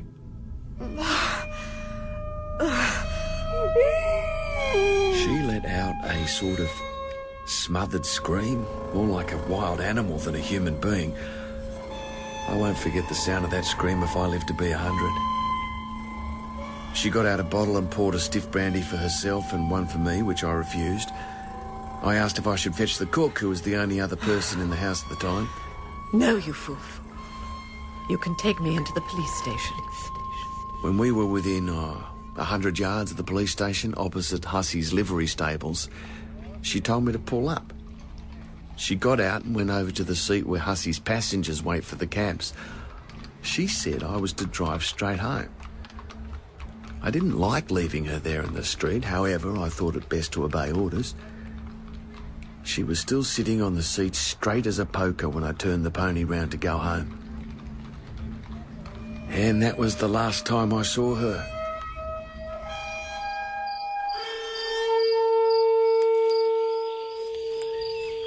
Although she had seen the hanging rock for the first time this afternoon, Mrs. Appleyard was only too familiar with its general aspect and the various key points of the picnic grounds as depicted in the Melbourne press. Here was the sagging wooden gate through which Ben Hussey had driven his 5-horse drag. There was the creek holding the last of the afternoon light in its placid pools. To the left, a little way ahead, the much photographed spot where the picnic party from Lakeview had camped. To the right, the vertical walls of the rock were already in deep shade, the undergrowth at the base exuding the dank forest breath of decay. She started to walk along the track towards the creek. When the ground started to rise towards the rock, she knew that she must turn right into the waist-high bracken and begin to climb. The ground was rough under the large, soft feet in kid button-up boots. For the first time, it dawned on her what it meant to climb the rock on a hot afternoon, as the lost girls had climbed it long, long ago, in full-skirted summer frocks and thin shoes. Stumbling and sweating upwards through the bracken and dogwood, she thought of them now, without compassion, dead. Both dead. And now Sarah lying under the tower. When presently the monolith came into view, she recognised it at once from the photographs. It was as much as she could do to clamber towards it, over the last few yards of stones that slid from under her feet with every step. To the right, a narrow ledge overhung a precipice at which she dare not look. To the left, on higher ground, a pile of stones. On one of them, a large black spider spread-eagled, fast asleep in the sun. She had always been afraid of spiders. Looked round for something with which to strike it and saw Sarah Waybourne in a nightdress, with one eye fixed and staring from a mask of rotting flesh.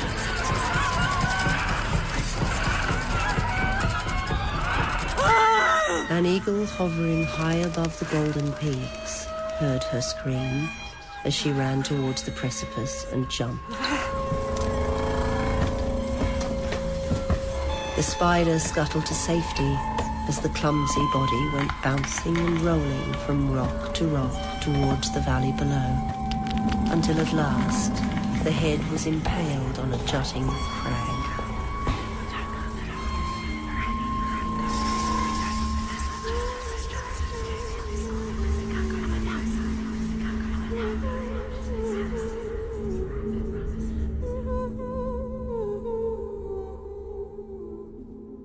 This is another historic news broadcast. The Granville train disaster occurred on Tuesday, the 18th of January 1977 at Granville, a western suburb of Sydney, Australia, when a crowded commuter train derailed, running into the supports of a road bridge that collapsed onto two of the train's passenger carriages. The official inquiry found the primary cause of the crash to be poor fastening of the track. It remains the worst rail disaster in Australian history. 83 people died, more than 213 were injured, and 1,300 were affected.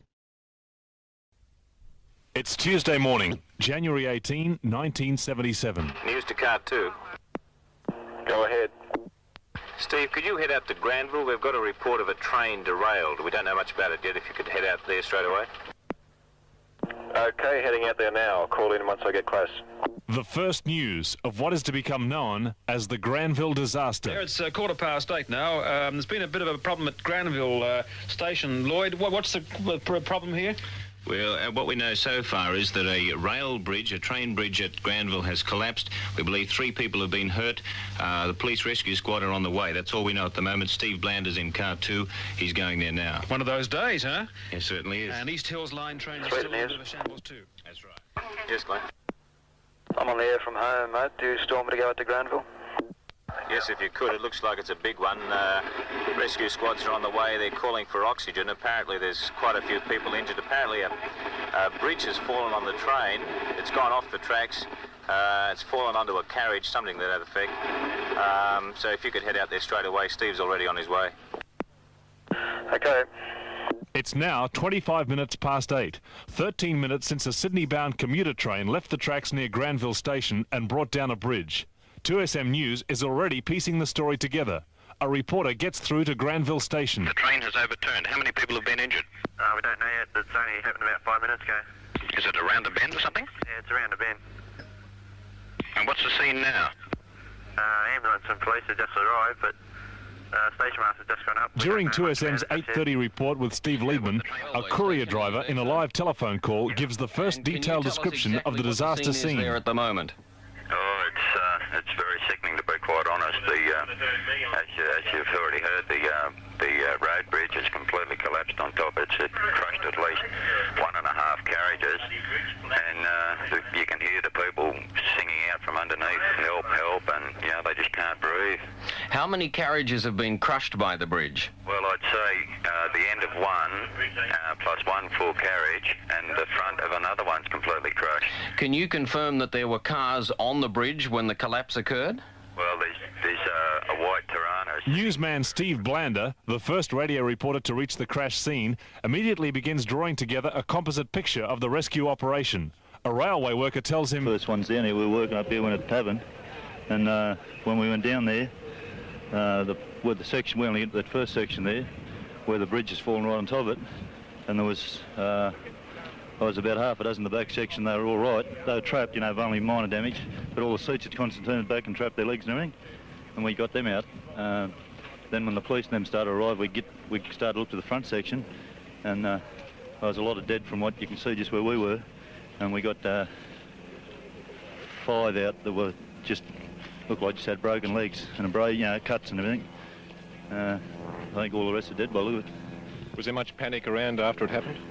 No, not really panic. The people on the rest of the train at the back were just sort of dumbfounded. They just stood on the edge of the... just watching, they didn't know what to do, I think. What was the first you knew of it? You were only working about 100 yards up the track here. We were just up there, and it's just a noise. You didn't have to... It's 3 hours after the train left the tracks. 2S is now running almost continuous reports from Granville. Heavy-duty mobile cranes are working flat out here at Granville Railway Station, removing tons of rubble, concrete and brick from an overhead bridge which has fallen on top of this very old wooden train, which was a long-distance train from the Blue Mountains down to Sydney, filled with commuters, and there was standing room only. So far I've had varying reports of how many people have actually been rescued and taken to hospital. Those reports vary from about a dozen to as many as 40. At this stage, it's a very confused scene as far as numbers are concerned, but one thing is certain: under this concrete and rubble, there are quite a few bodies trapped in pancake-like carriages after these accidents involving... Members of the Sydney Rescue Squad work in impossible conditions as they struggle to free the dead, dying and injured from what's left of the carriage crushed by the falling bridge. The carriage has been completely flattened. All of the live persons have now been removed, or the ones we think are alive. We're pretty sure we know that we're alive, and the problem now is we've got to get the concrete off the carriage and have a look under and see what else we can find. Right, how many bodies are down there, do you know? Oh, I couldn't estimate. I wouldn't be able to estimate, but there's a lot, believe me. Right, what are the working conditions for the rescue squad guys down there like? Well, we've got porta gas leaking from the train, which is leaking up, which prohibits the use of power soaring equipment. It's hot. And it stinks, and it's just, nothing much you can say about it. It's just not the best working conditions at all. It's dirty, but we'll get there. 2SM now has 2 reporters, news director Glenn Roach, 3 news cars, and the Wales 2SM rescue helicopter at the disaster scene. It's 4 hours after the crash, and a survivor tells Tony Bartlett... I started to move forward in the carriage, and just at that stage the roof collapsed. I was knocked to the ground by the roof because I was just forward of where the bridge actually hit. There were 2 women beside me who were sort of hunched up under the seat, but they were okay. I asked them if they were okay, and they said, yes, we're okay. You just hop out and see if you can help. And what was the scene in the carriage? Well, there was no scene in the carriage because there was only one little tiny part left. The rest of it was just crushed. The scene was outside. Really, when I got out, I had a look at saw carriage 1, and there were people just still sitting in their seats, and there was just blood on the seats, and it was just a terrible sight. Were many people killed that you saw? Well, I did see some people who were dead. As the drama wore on into Tuesday afternoon, the police strength had swelled to several hundred. Inspector Ray Williams went through the crashed train but still couldn't estimate the number of dead. It's impossible, quite impossible. I've been through the wreckage myself with the rescue squad several times, and each time we come up with different nations. I'm afraid it will be rather high in ordinary terms. It'll be disappointingly high. If there's 2 people killed, it's wrong, but there's quite a lot, I think, been killed down there. So it'd be quite improper for me to estimate the numbers. I don't want to worry anybody unduly. As the disaster operation continues, 2SM reporters convey their impressions of the enormous task facing the rescuers. Heavy-duty mobile cranes are working flat out here at Granville Railway Station, removing tons of rubble, concrete and brick from an overhead bridge which has fallen on top of this very old wooden train, which was a long-distance train from the Blue Mountains down to Sydney, filled with commuters, and there was standing room only. So far I've had varying reports of how many people have actually been rescued and taken to hospital. Those reports vary from about a dozen. One of the carriages has been crushed by a huge section of the bridge, and a piece of masonry has fallen down through the forward section of the carriage. They're just attaching a big crane to a big lump of masonry that's fallen through the roof. I can see movement underneath, but it's very dark down there and it's not very easy to see exactly what's happening. The masonry is just starting to lift up.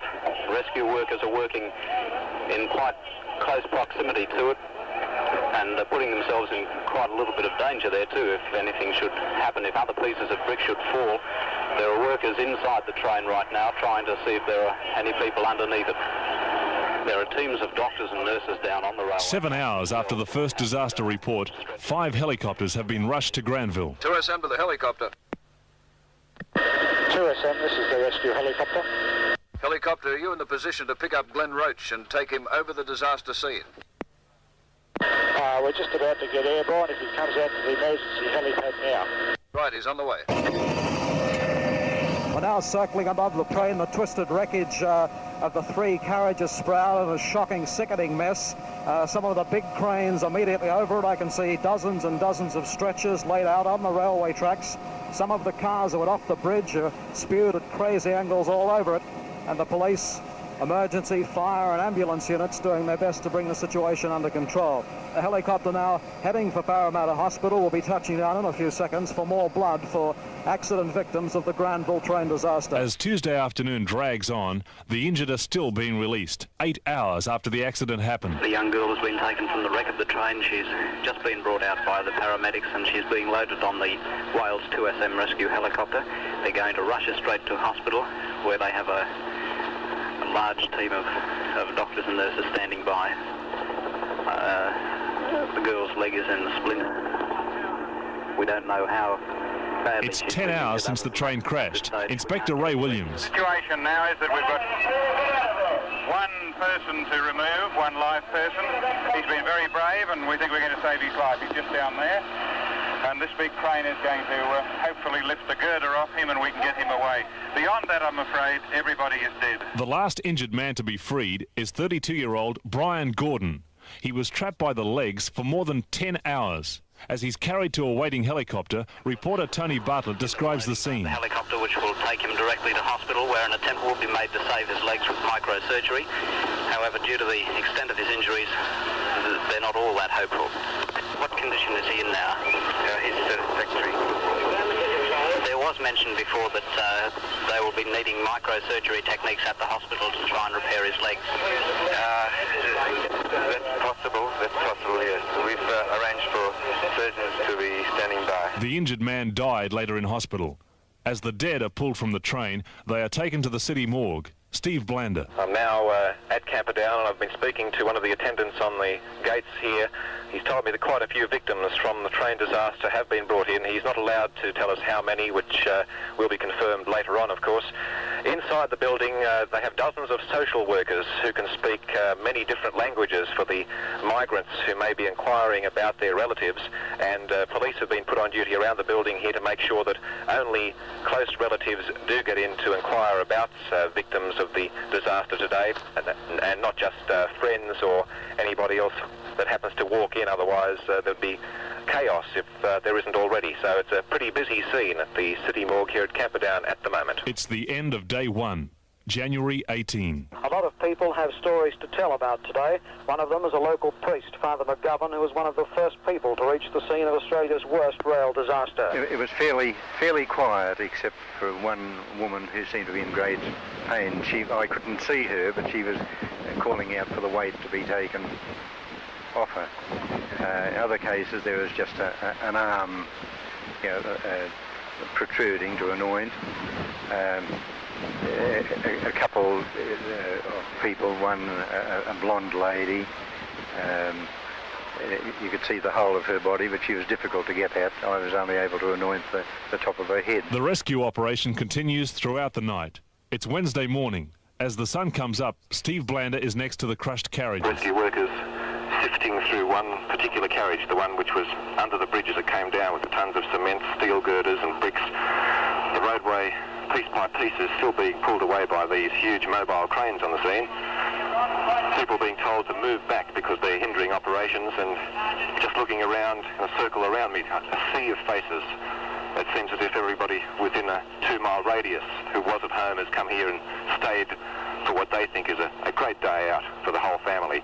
And unfortunately, they're hindering operations quite a lot here today. Looking up, I can see ambulance men with stretchers on the crane, lowering them down. And the rescue squad teams have now been working non-stop for 20 hours. Their leader, Sergeant Joe Beecroft. Actually, there is a large number of bodies there, and they are crushed into a very small and confined space. It's impossible to say just how many is there. I wouldn't even make a mad guess at it. By Wednesday morning, the full impact of the disaster becomes clear.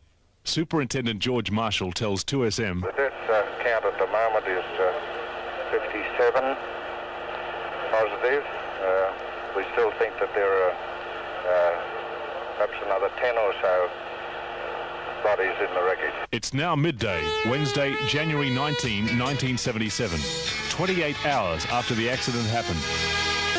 12 o'clock report, and this is Brian White. At least 60 people have been killed in the rail disaster at Granville, which is the worst train smash in Australian history. The train was the 609 from Mount Victoria, due at Central at 8:32, but around about 8:15, it ploughed into a pylon of the road bridge over the tracks at Granville Station. Steve Blander on the scene. You can take up the story. Well, Brian, the estimates of the death toll do go as high as 60 or 70, but frankly the police don't know any definite figure at this stage because there are still people trapped in some of these carriages as they're working right now. And looking down at that wreckage, the 60 or 70 toll doesn't seem to be an exaggeration. There are splinters of wood scattered along the whole track where the 609 for some reason jumped the rails and, as you said, ploughed into the overhead bridge. The train was packed at the time and there was standing room only, I was told by rail workers who saw it pass them about 10 seconds before the accident happened. The first carriage had its roof sliced off about window level, so I don't give much chance. At 2:30 on Wednesday afternoon, the final police briefing is held. All of the dead and injured have now been accounted for. The situation at the moment is that we've removed all the concrete and the girders from the crushed carriage. At the moment we have 67 been removed from the wreckage. I say that there are another probably 10 bodies yet to be removed. Of the 67, do you know how many were men, how many women and how many children? No, I haven't segregated them at this stage, but approximately half and half. How many children, sir? There was only one child that I know of definitely, and that body was removed last evening. 3 o'clock Wednesday afternoon, and the emergency is almost over. Glenn Roach is still on the scene with the final tragic details. Yes, Terry, and tragic they are. We've been told a few moments ago by a senior police officer they have 67 bodies in the morgue. There are another 10 bodies next to what's left of the carriage, making 77, and they believe there's another 2 bodies on the other side of the train still being handled by medical officers. It appears to be a sum total of 79 dead from yesterday morning's shocking rail crash here at Granville. As you said, the massive rescue operation is almost One over. of the last of the rescue squad to come up from the wreck of the train is Sergeant Joe Beecroft. After 32 hours of non-stop work, the heartbreak finally gets to the sergeant as he talks to Peter Hazelwood. Emotionally, whilst you're working, it's okay. But I'm afraid once you stop, and particularly when you're asked about it, as you can probably see. And it was at this point that Sergeant Beecroft, a veteran of many rescues, broke down. It's now 5 o'clock on Wednesday afternoon, 32 hours since News Director Glenn Roach reached the disaster scene. Is there anything else that's worth saying at this point of time? Only I think if we start off, rather end with what I started off with, I certainly don't want to see it again, and I know that no one in Australia would like to see or even like to contemplate that there could be a disaster like this again. As the operation finally started to wind During down, the long hours at the crash scene, the 2SM News team had an extra job as they covered the story, to find out what had happened to a girl named Jill. We finally found out, and news commentator Brian White explained. If there's been any extra compassion in the coverage we've been giving the Granville disaster, it's been because all of us here at 2SM have been waiting in fear of a personal loss. When I started to work here in May last year, one of the first people I came to know and like was a girl called Jill. She was tall, slim, very pretty, and with a quiet and gentle nature, the sort of shy person who never got uptight but was always friendly and helpful helpful. 7 months ago, Jill married a young man named John Clayton, and they moved into a home at Woodford in the Blue Mountains. It was from there yesterday morning that Jill set out and caught the train which had left Mount Victoria at 6:09. 2 fellow workers usually join her on that train, but yesterday one was on holidays and the other had come down earlier. All day and night long, our reporters on the scene tried to find her. But by nightfall, her name had not turned up on any of the lists of injured, and all her husband's inquiries and ours convinced us, even if we did cling to last hopes, that she was one of those caught in the horrible toll. Now the casualty list shows that Jill Clayton is dead, and all of us here are stricken by it. The Granville disaster was the biggest story ever covered by 2SM News. For the first time, a full-scale emergency operation was needed in Australia's largest city. The last words on the disaster were left to men in churches across Sydney. For many, the shock thus sustained will always remain. Keep the shining beauty of your hair with Barry's Trichopherus, famous hair tonic. Fingertip massage with a few drops of Barry's Trichopherus nourishes and stimulates, ensuring lustrous, healthy hair. And regular daily treatment helps to prevent dandruff, premature grayness, falling hair and brittle dryness. Barry's Trichopherus, the best care for your hair.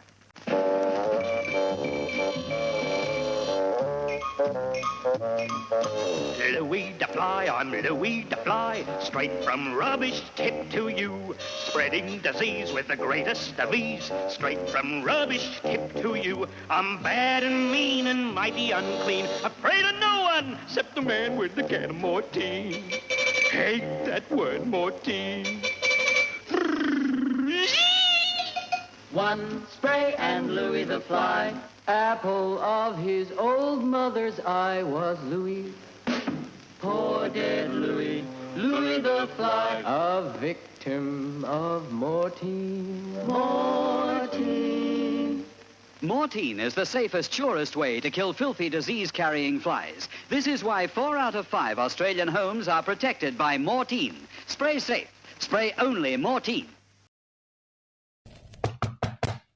Embarrassing? Well, I had the girls over for tea and there was a knock at the door and it was the PMG licence inspector. I could have died. I'd forgotten to renew our radio TV licence. Well, he was standing at the door and I... Madam. The PMG licence inspector could be in your street now, so don't get embarrassed. Oh, I could have died. Get a combined radio TV receiving licence at any post office for $17. It was all too much. It covers all radio and TV sets kept at your home. I could have died. Address unknown. Dramatisations of real-life missing persons cases from files of the Missing Persons Bureau in London. Cast: Lionel Stevens was Henry Simon, Harp Maguire was Paul Studdy, Joe McCormick was Bob Hunter, and Ray Barrett. It was broadcast on 3DB in the evenings from 1954 to 1960.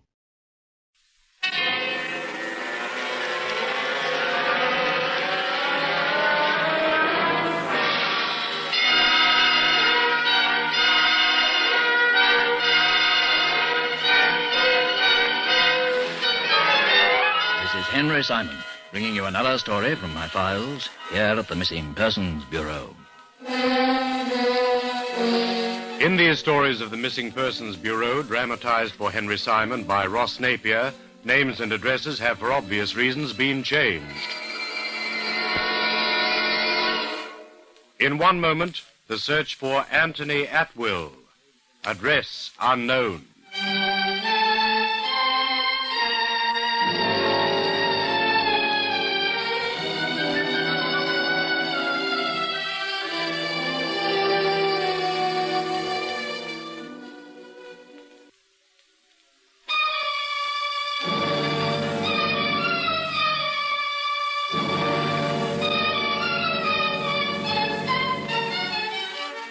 And here again is Henry Simon. There are many attractions for the tourists in London, indeed almost as many attractions as there are tourists, which is something that can be said of no other city, with, of course, the possible exception of Rome. There's Buckingham Palace itself, Clarence House, and the Palace of St. James. There's St. Paul's Cathedral and the Tower of London. There's the Old Bailey, the Law Courts, the British Museum. These to mention only a few. But of all the attractions which London offers, there would surely be none to compare for colour and splendour, for pomp and ceremony, with the changing of the guard.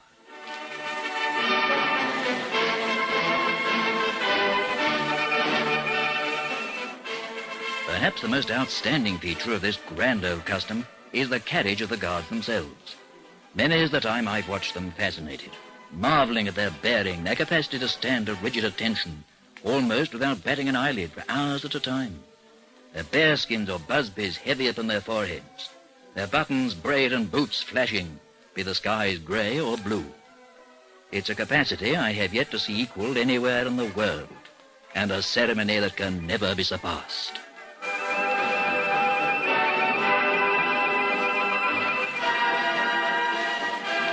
Oddly enough, I've been held up in a traffic jam near Buckingham Palace, brought about by the changing of the guard, on the very morning that I was visited here in my office by Sir Robert Atwill, an old friend and fellow club member of mine, whose son I knew to be a member of the Royal Guard, and of whom, needless to say, Sir Robert was extremely proud.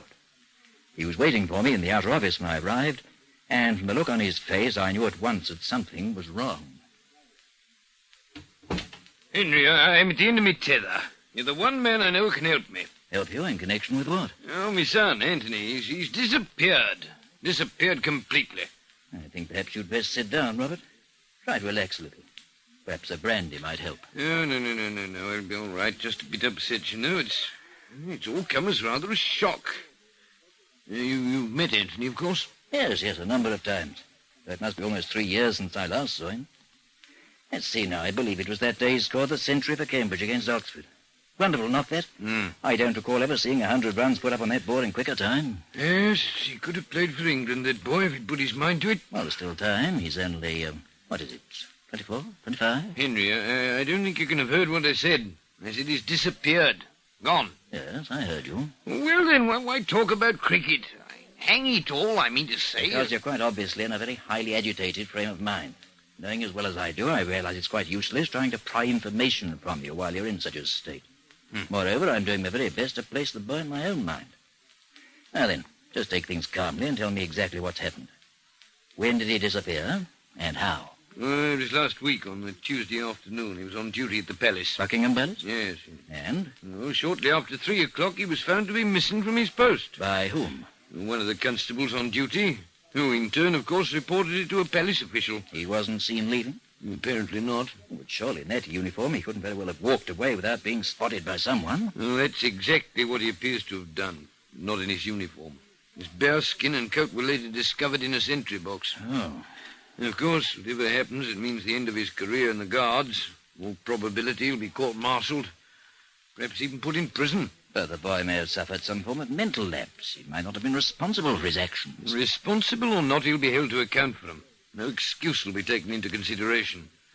And even if the court-martial's a mere formality, his dismissal will be automatic. What steps have been taken so far by his superiors? Oh, none so far as I know, except that he's been posted as a deserter. The matter's been hushed up as much as possible.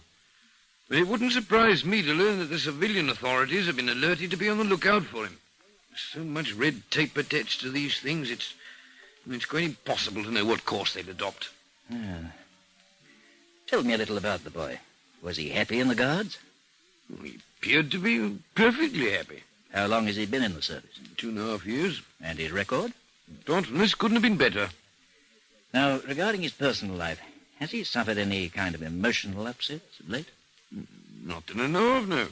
He got himself involved with some girl a few months ago, but I understood that was all over. Now, what exactly do you mean by involved? Well, at one point he was talking of getting engaged. I didn't take it seriously, of course. Knowing his weakness for falling in and out of love, but even so, I remember it rather shocked me at the time. Did you meet this girl? Yes, once. Brought her home. Were you impressed or otherwise? Most decidedly unimpressed. Didn't care for her in the least. Why not? No, she was showy, for one thing. Oh, intensely attractive. Quite beautiful, in fact. But cheap and rather vulgar. Moreover, she drank far more than was good for her. On this particular occasion, she was 3 pounds under. Oh, I see. Yeah, not at all the type of girl I'd choose for a daughter-in-law. Didn't visit you a second time? Well, certainly not. I told Anthony if she ever set foot in the place again, there'd be the devil to pay. Well, how did he take that? Quite well, actually. He was rather put out himself at the way she behaved. Still, he said he didn't blame me for reacting as I did. Did he continue to keep company with her? He did. He kept it a secret from me. Never spoke of it again. I see. Has there been anyone since? Not as far as I know. Which is quite surprising, really. As I said before, this other creature appeared on the scene. He was always forever losing his heart to someone. When did you last see him before he disappeared? On the previous Sunday. He was off duty, and we took the opportunity of visiting the grave of his mother, God rest her. Mm-hmm. How did he seem then? Very quiet, subdued. In the circumstances, that was natural enough. I was the same way myself. Poor Vera.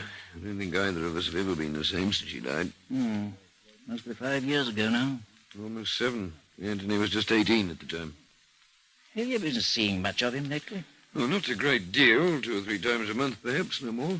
Relations were in no way strained between you? Oh, not unless he was harbouring a secret grudge regarding me disapproval of Felicia. Felicia? Yes, that was her name, Felicia Howarth. Oh, I see. You haven't thought of checking with her at all, I suppose? I've been so upset I haven't thought of checking with anyone. Even so, she's the last person I'd approach. How long have they been keeping company when you met her?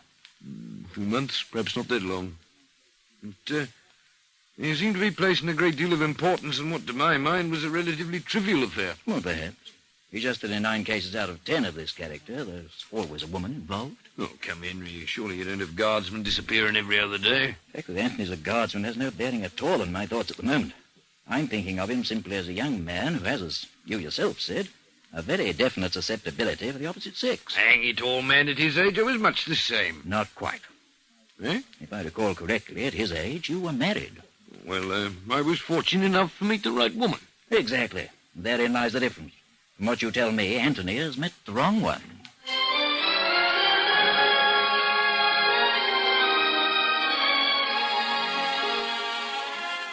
Following Sir Robert's departure, I sent for Agent Paul Studdy, with whom I discussed the case in detail. As it happened, Studdy was also working on 2 other cases at the same time, both of them, curiously enough, involving young men in roughly the same age group as Anthony Atwill. It was, therefore, only to be expected that he should be very reluctant to take on a third. I tell you, Chief, I'm so fed up with these young bloods and their tragic affairs, I feel like jumping off London Bridge. Well, there's no guarantee whatever that Atwill's disappearance is connected in any sort of way with a love affair. But the indications are certainly present. You know, I've always wanted to see one of those characters do something crazy. What characters? Those bearskin guys, the way they stand there like marble statues. A spaceship from Mars could land right at their feet and they wouldn't turn a hair.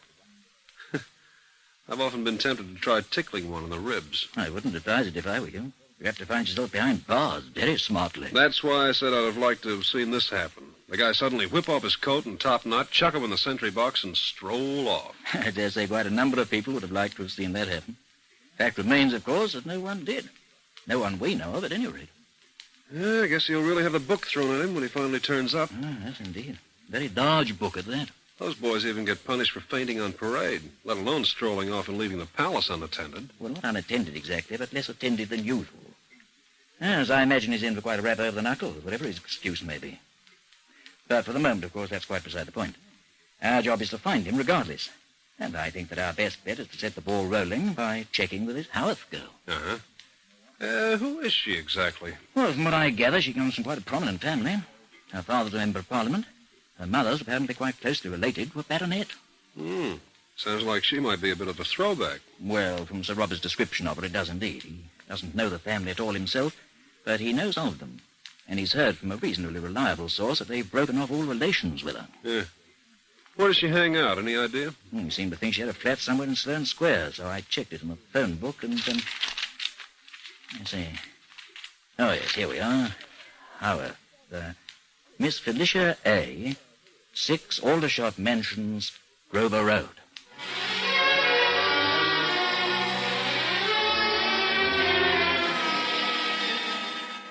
It was a pre-war block, not very far from Sloane Square Station. Taking a lift to the 2nd floor, Studdy made his way along a narrow carpeted passage to a door marked 6 at the far end.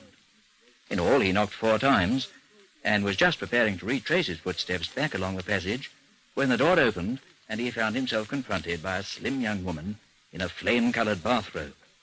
Her dark hair was wet and hung limply at her shoulders. Her feet were bare, and she wore no makeup.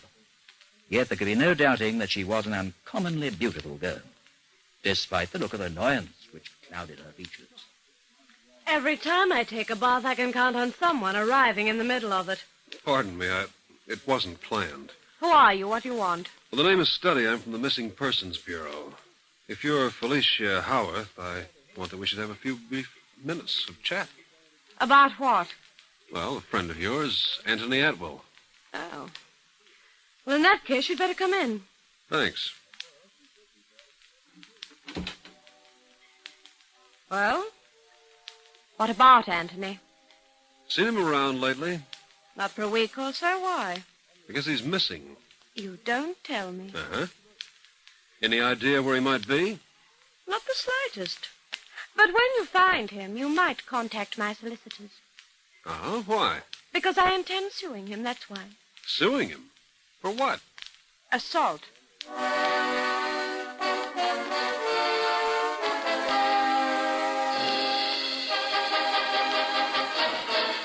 Henry Simon returns to continue this story in just a moment. And here again is Henry Simon.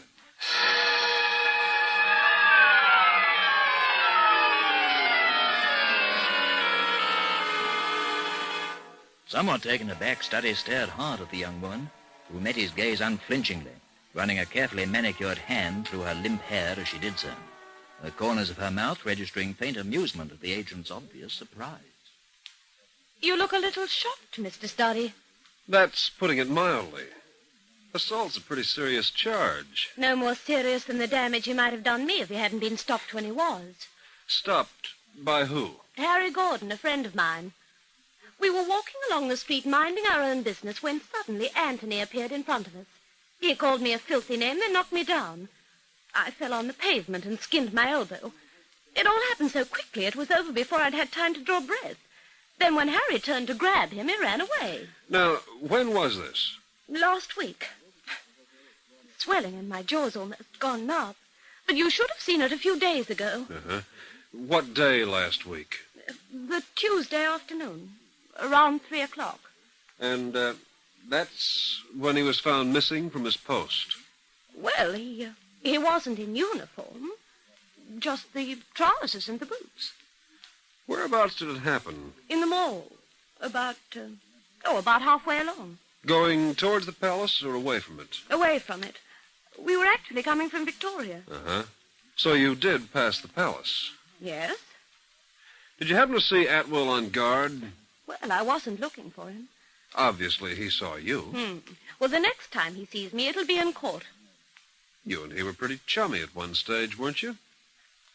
We went out a bit together, yes. When was the last time? Oh, 2, perhaps 3 weeks ago. Were you seeing each other regularly before that? Every day. Now, according to his father, he broke things off with you a couple of months back. That old fogey wouldn't know what year it was. You weren't engaged to be married by any chance? Why do you ask that? Just curious. Well, as a matter of fact, we were. We kept it quiet from the old boy, but I was wearing his ring for over 3 months. Up till the time he beat you up? I'd taken it off a week or so before. Why? Oh, he began to bore me. I decided I didn't want to get married after all. And you returned the ring? No, I hadn't got around to it. But you had broken the engagement. Oh, more or less. It was sort of up in the air.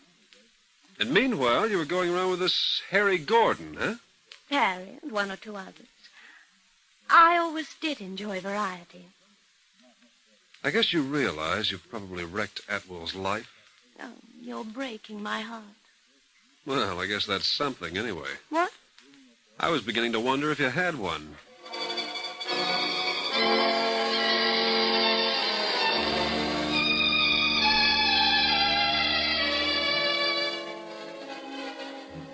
It transpired that prior to his taking an interest in Miss Howarth, Harry Gordon had been a friend of our quarry's for many years, and was known to Sir Robert as quite a decent and reliable young man. This description was duly found to be apt enough when Study visited Gordon in his Curzon Street apartment that same evening. Tall and well-built, with wavy fair hair, he proved to be both friendly and polite. Please, Mr. Study, When you speak of my association with Felicia, I'd be obliged if you do so in the past tense. I haven't seen her since the day of the trouble with Anthony, and I have no intention of contacting her again. Yeah. How long were you keeping company? Oh, a few weeks. While she was still engaged to Atwell? I knew nothing about that. She took care not to let me see any ring. But you knew she was going steady with him. Oh, vaguely, yes. But, well, I got tangled up with her without quite realizing it. Now it's all over, eh? Completely. Because of the trouble with Atwell? Oh, that really showed her up in her true light. I'd kind of like to hear your version of that story. What happened exactly? Well, I'd arranged to meet her at a pub over in Victoria around 2. When I got there, she was tight, and she insisted on having a few more drinks. Yeah. Well, then she suggested we walk back to town to give her a chance to sober up. I didn't know what a game was then, but I soon found out. You see, we had to go past Buckingham Palace, and Anthony was standing guard at the front gate. Well, she must have known he was there, because she made a point of going right by him. Well, directly I spotted him, I tried to get her away, and that's when she turned on her act. She suddenly grabbed hold of me and started kissing me right in front of him. Well, apart from anything else, I've never been so embarrassed. Yeah. I just grabbed her by the arm, propelled her across the street, and set off along the mall as fast as I could walk. Well, by this time, she was laughing and singing at the top of her voice. I tried to hail a cab, but there wasn't a vacant one to be had. Well, we must have been about 100 yards along from St. James's Palace, when suddenly Anthony bore down on us. His face was white with rage, and he was trembling all over. He said he was going to take her home, but the moment he touched her arm, she started spitting like a wildcat. Then she tried to kick him, lost her balance, and fell in the gutter. Well, for a second or two, he just stood there, looking down at her, and she was screaming and swearing at him for all she was worth. Then he turned on his heel and walked away. The last I saw of him, he was heading across the park, and that's when I finally managed to get a cab. So I bundled her in and told the cabbie where to drop her. And that's the whole story. Yeah. According to her, Atwell knocked her down. She says she intends to sue. Just let her try. I'll be the first to get up and tell the court what really happened. You know, I don't get the point of it. Why would she want to pull a stunt like that? I wouldn't know. Frankly, at the time, I think she was too drunk to know herself. Yeah. Well, if it was her intention to ruin the guy, she did a mighty fine job. Even as things stand, he's in one heck of a mess. But when this gets out, he'll be finished for good.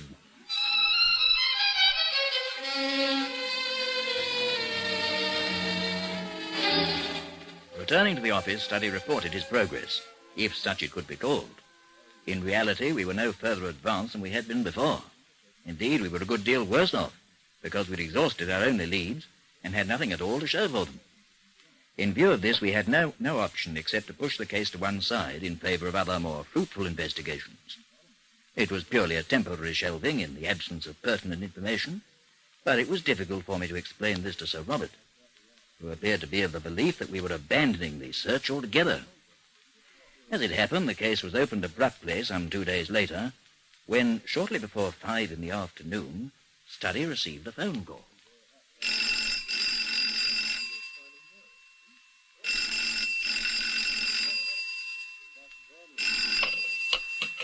Yes, Missing Persons Bureau, Study speaking. Felicia Howard here, Mr. Study. Oh? And to what do I owe this doubtful honor? Would you come over right away? Over where? To my flat. Why? Because I'm scared. When I got home earlier, the caretaker told me a man phoned this morning wanting to know where I was. Apparently, he'd rung my flat and couldn't get an answer. So? He wouldn't leave his name, said he'd call back. Uh-huh. Well, I'd only been in about 20 minutes. The phone rang, I answered it, and the line went dead. There was someone at the other end, I know that. They hung up in my ear. I think it was Anthony, Mr. Studdy, checking to see if I was home. I think he's on his way here now. So you want me to come over and protect you, huh, in case he gets violent? I phoned Harry Gordon, but he wouldn't come, the low-down swine. It's all his fault anyway. He's to blame for the whole thing. And he has the height to say he hopes Anthony wrings my neck.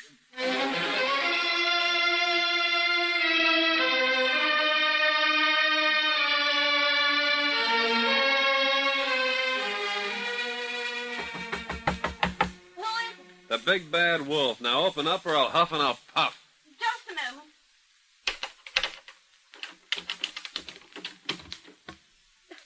Oh, Mr. Studdy, I'm so glad you've come. I've been sitting here waiting, scared sick. There's no one I can turn to now, only you. If you're the wronged party in this deal, as you claim, how come you're so squeamish? I've been thinking things over. He's quite mad. He must be. When you came here before, there was something I didn't tell you. I figured there might be. When he found out about Harry, we had a dreadful scene. He told me if he ever caught us together, he'd kill me. This was before the other business? The previous evening. Yet you deliberately went out of your way to let him see you crawling all over the guy in public. I've been stewing about it. I had too much to drink. I didn't know what I was doing.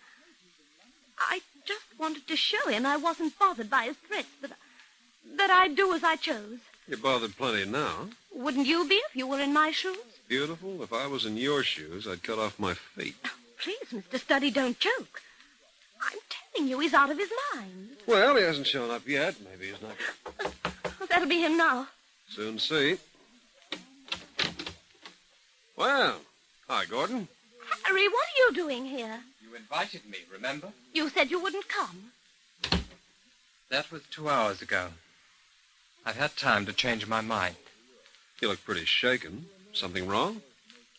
After Felicia phoned me, I rang Sir Robert and told him about the mysterious phone calls she'd received.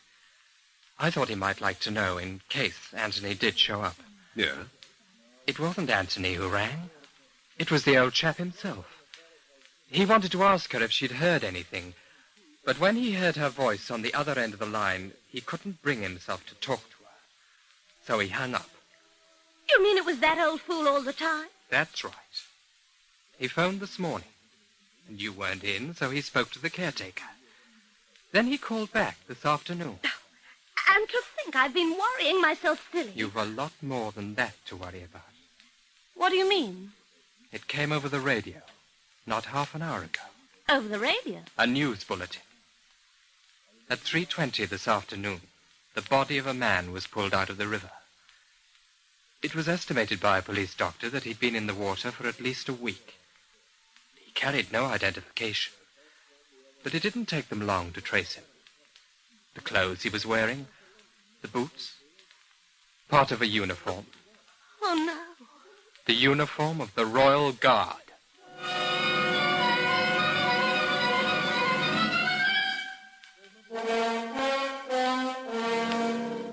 Henry Simon returns to conclude this story in just a moment.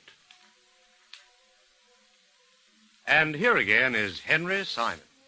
The body of Anthony Atwill was formally identified by his father, and at the subsequent coroner's inquest, in the absence of proof to the contrary, a verdict of accidental death was recorded. It is not known just when Anthony Atwill died, but it is presumed that he entered the river within a matter of hours following his encounter with Felicia Howarth and Harry Gordon. A tragic fate for a young man with so promising a future, and brought about solely by the vicious spite of the woman he loved. And now, this is Henry Simon, as always, inviting you to meet me here again, and for the present, bidding you au revoir.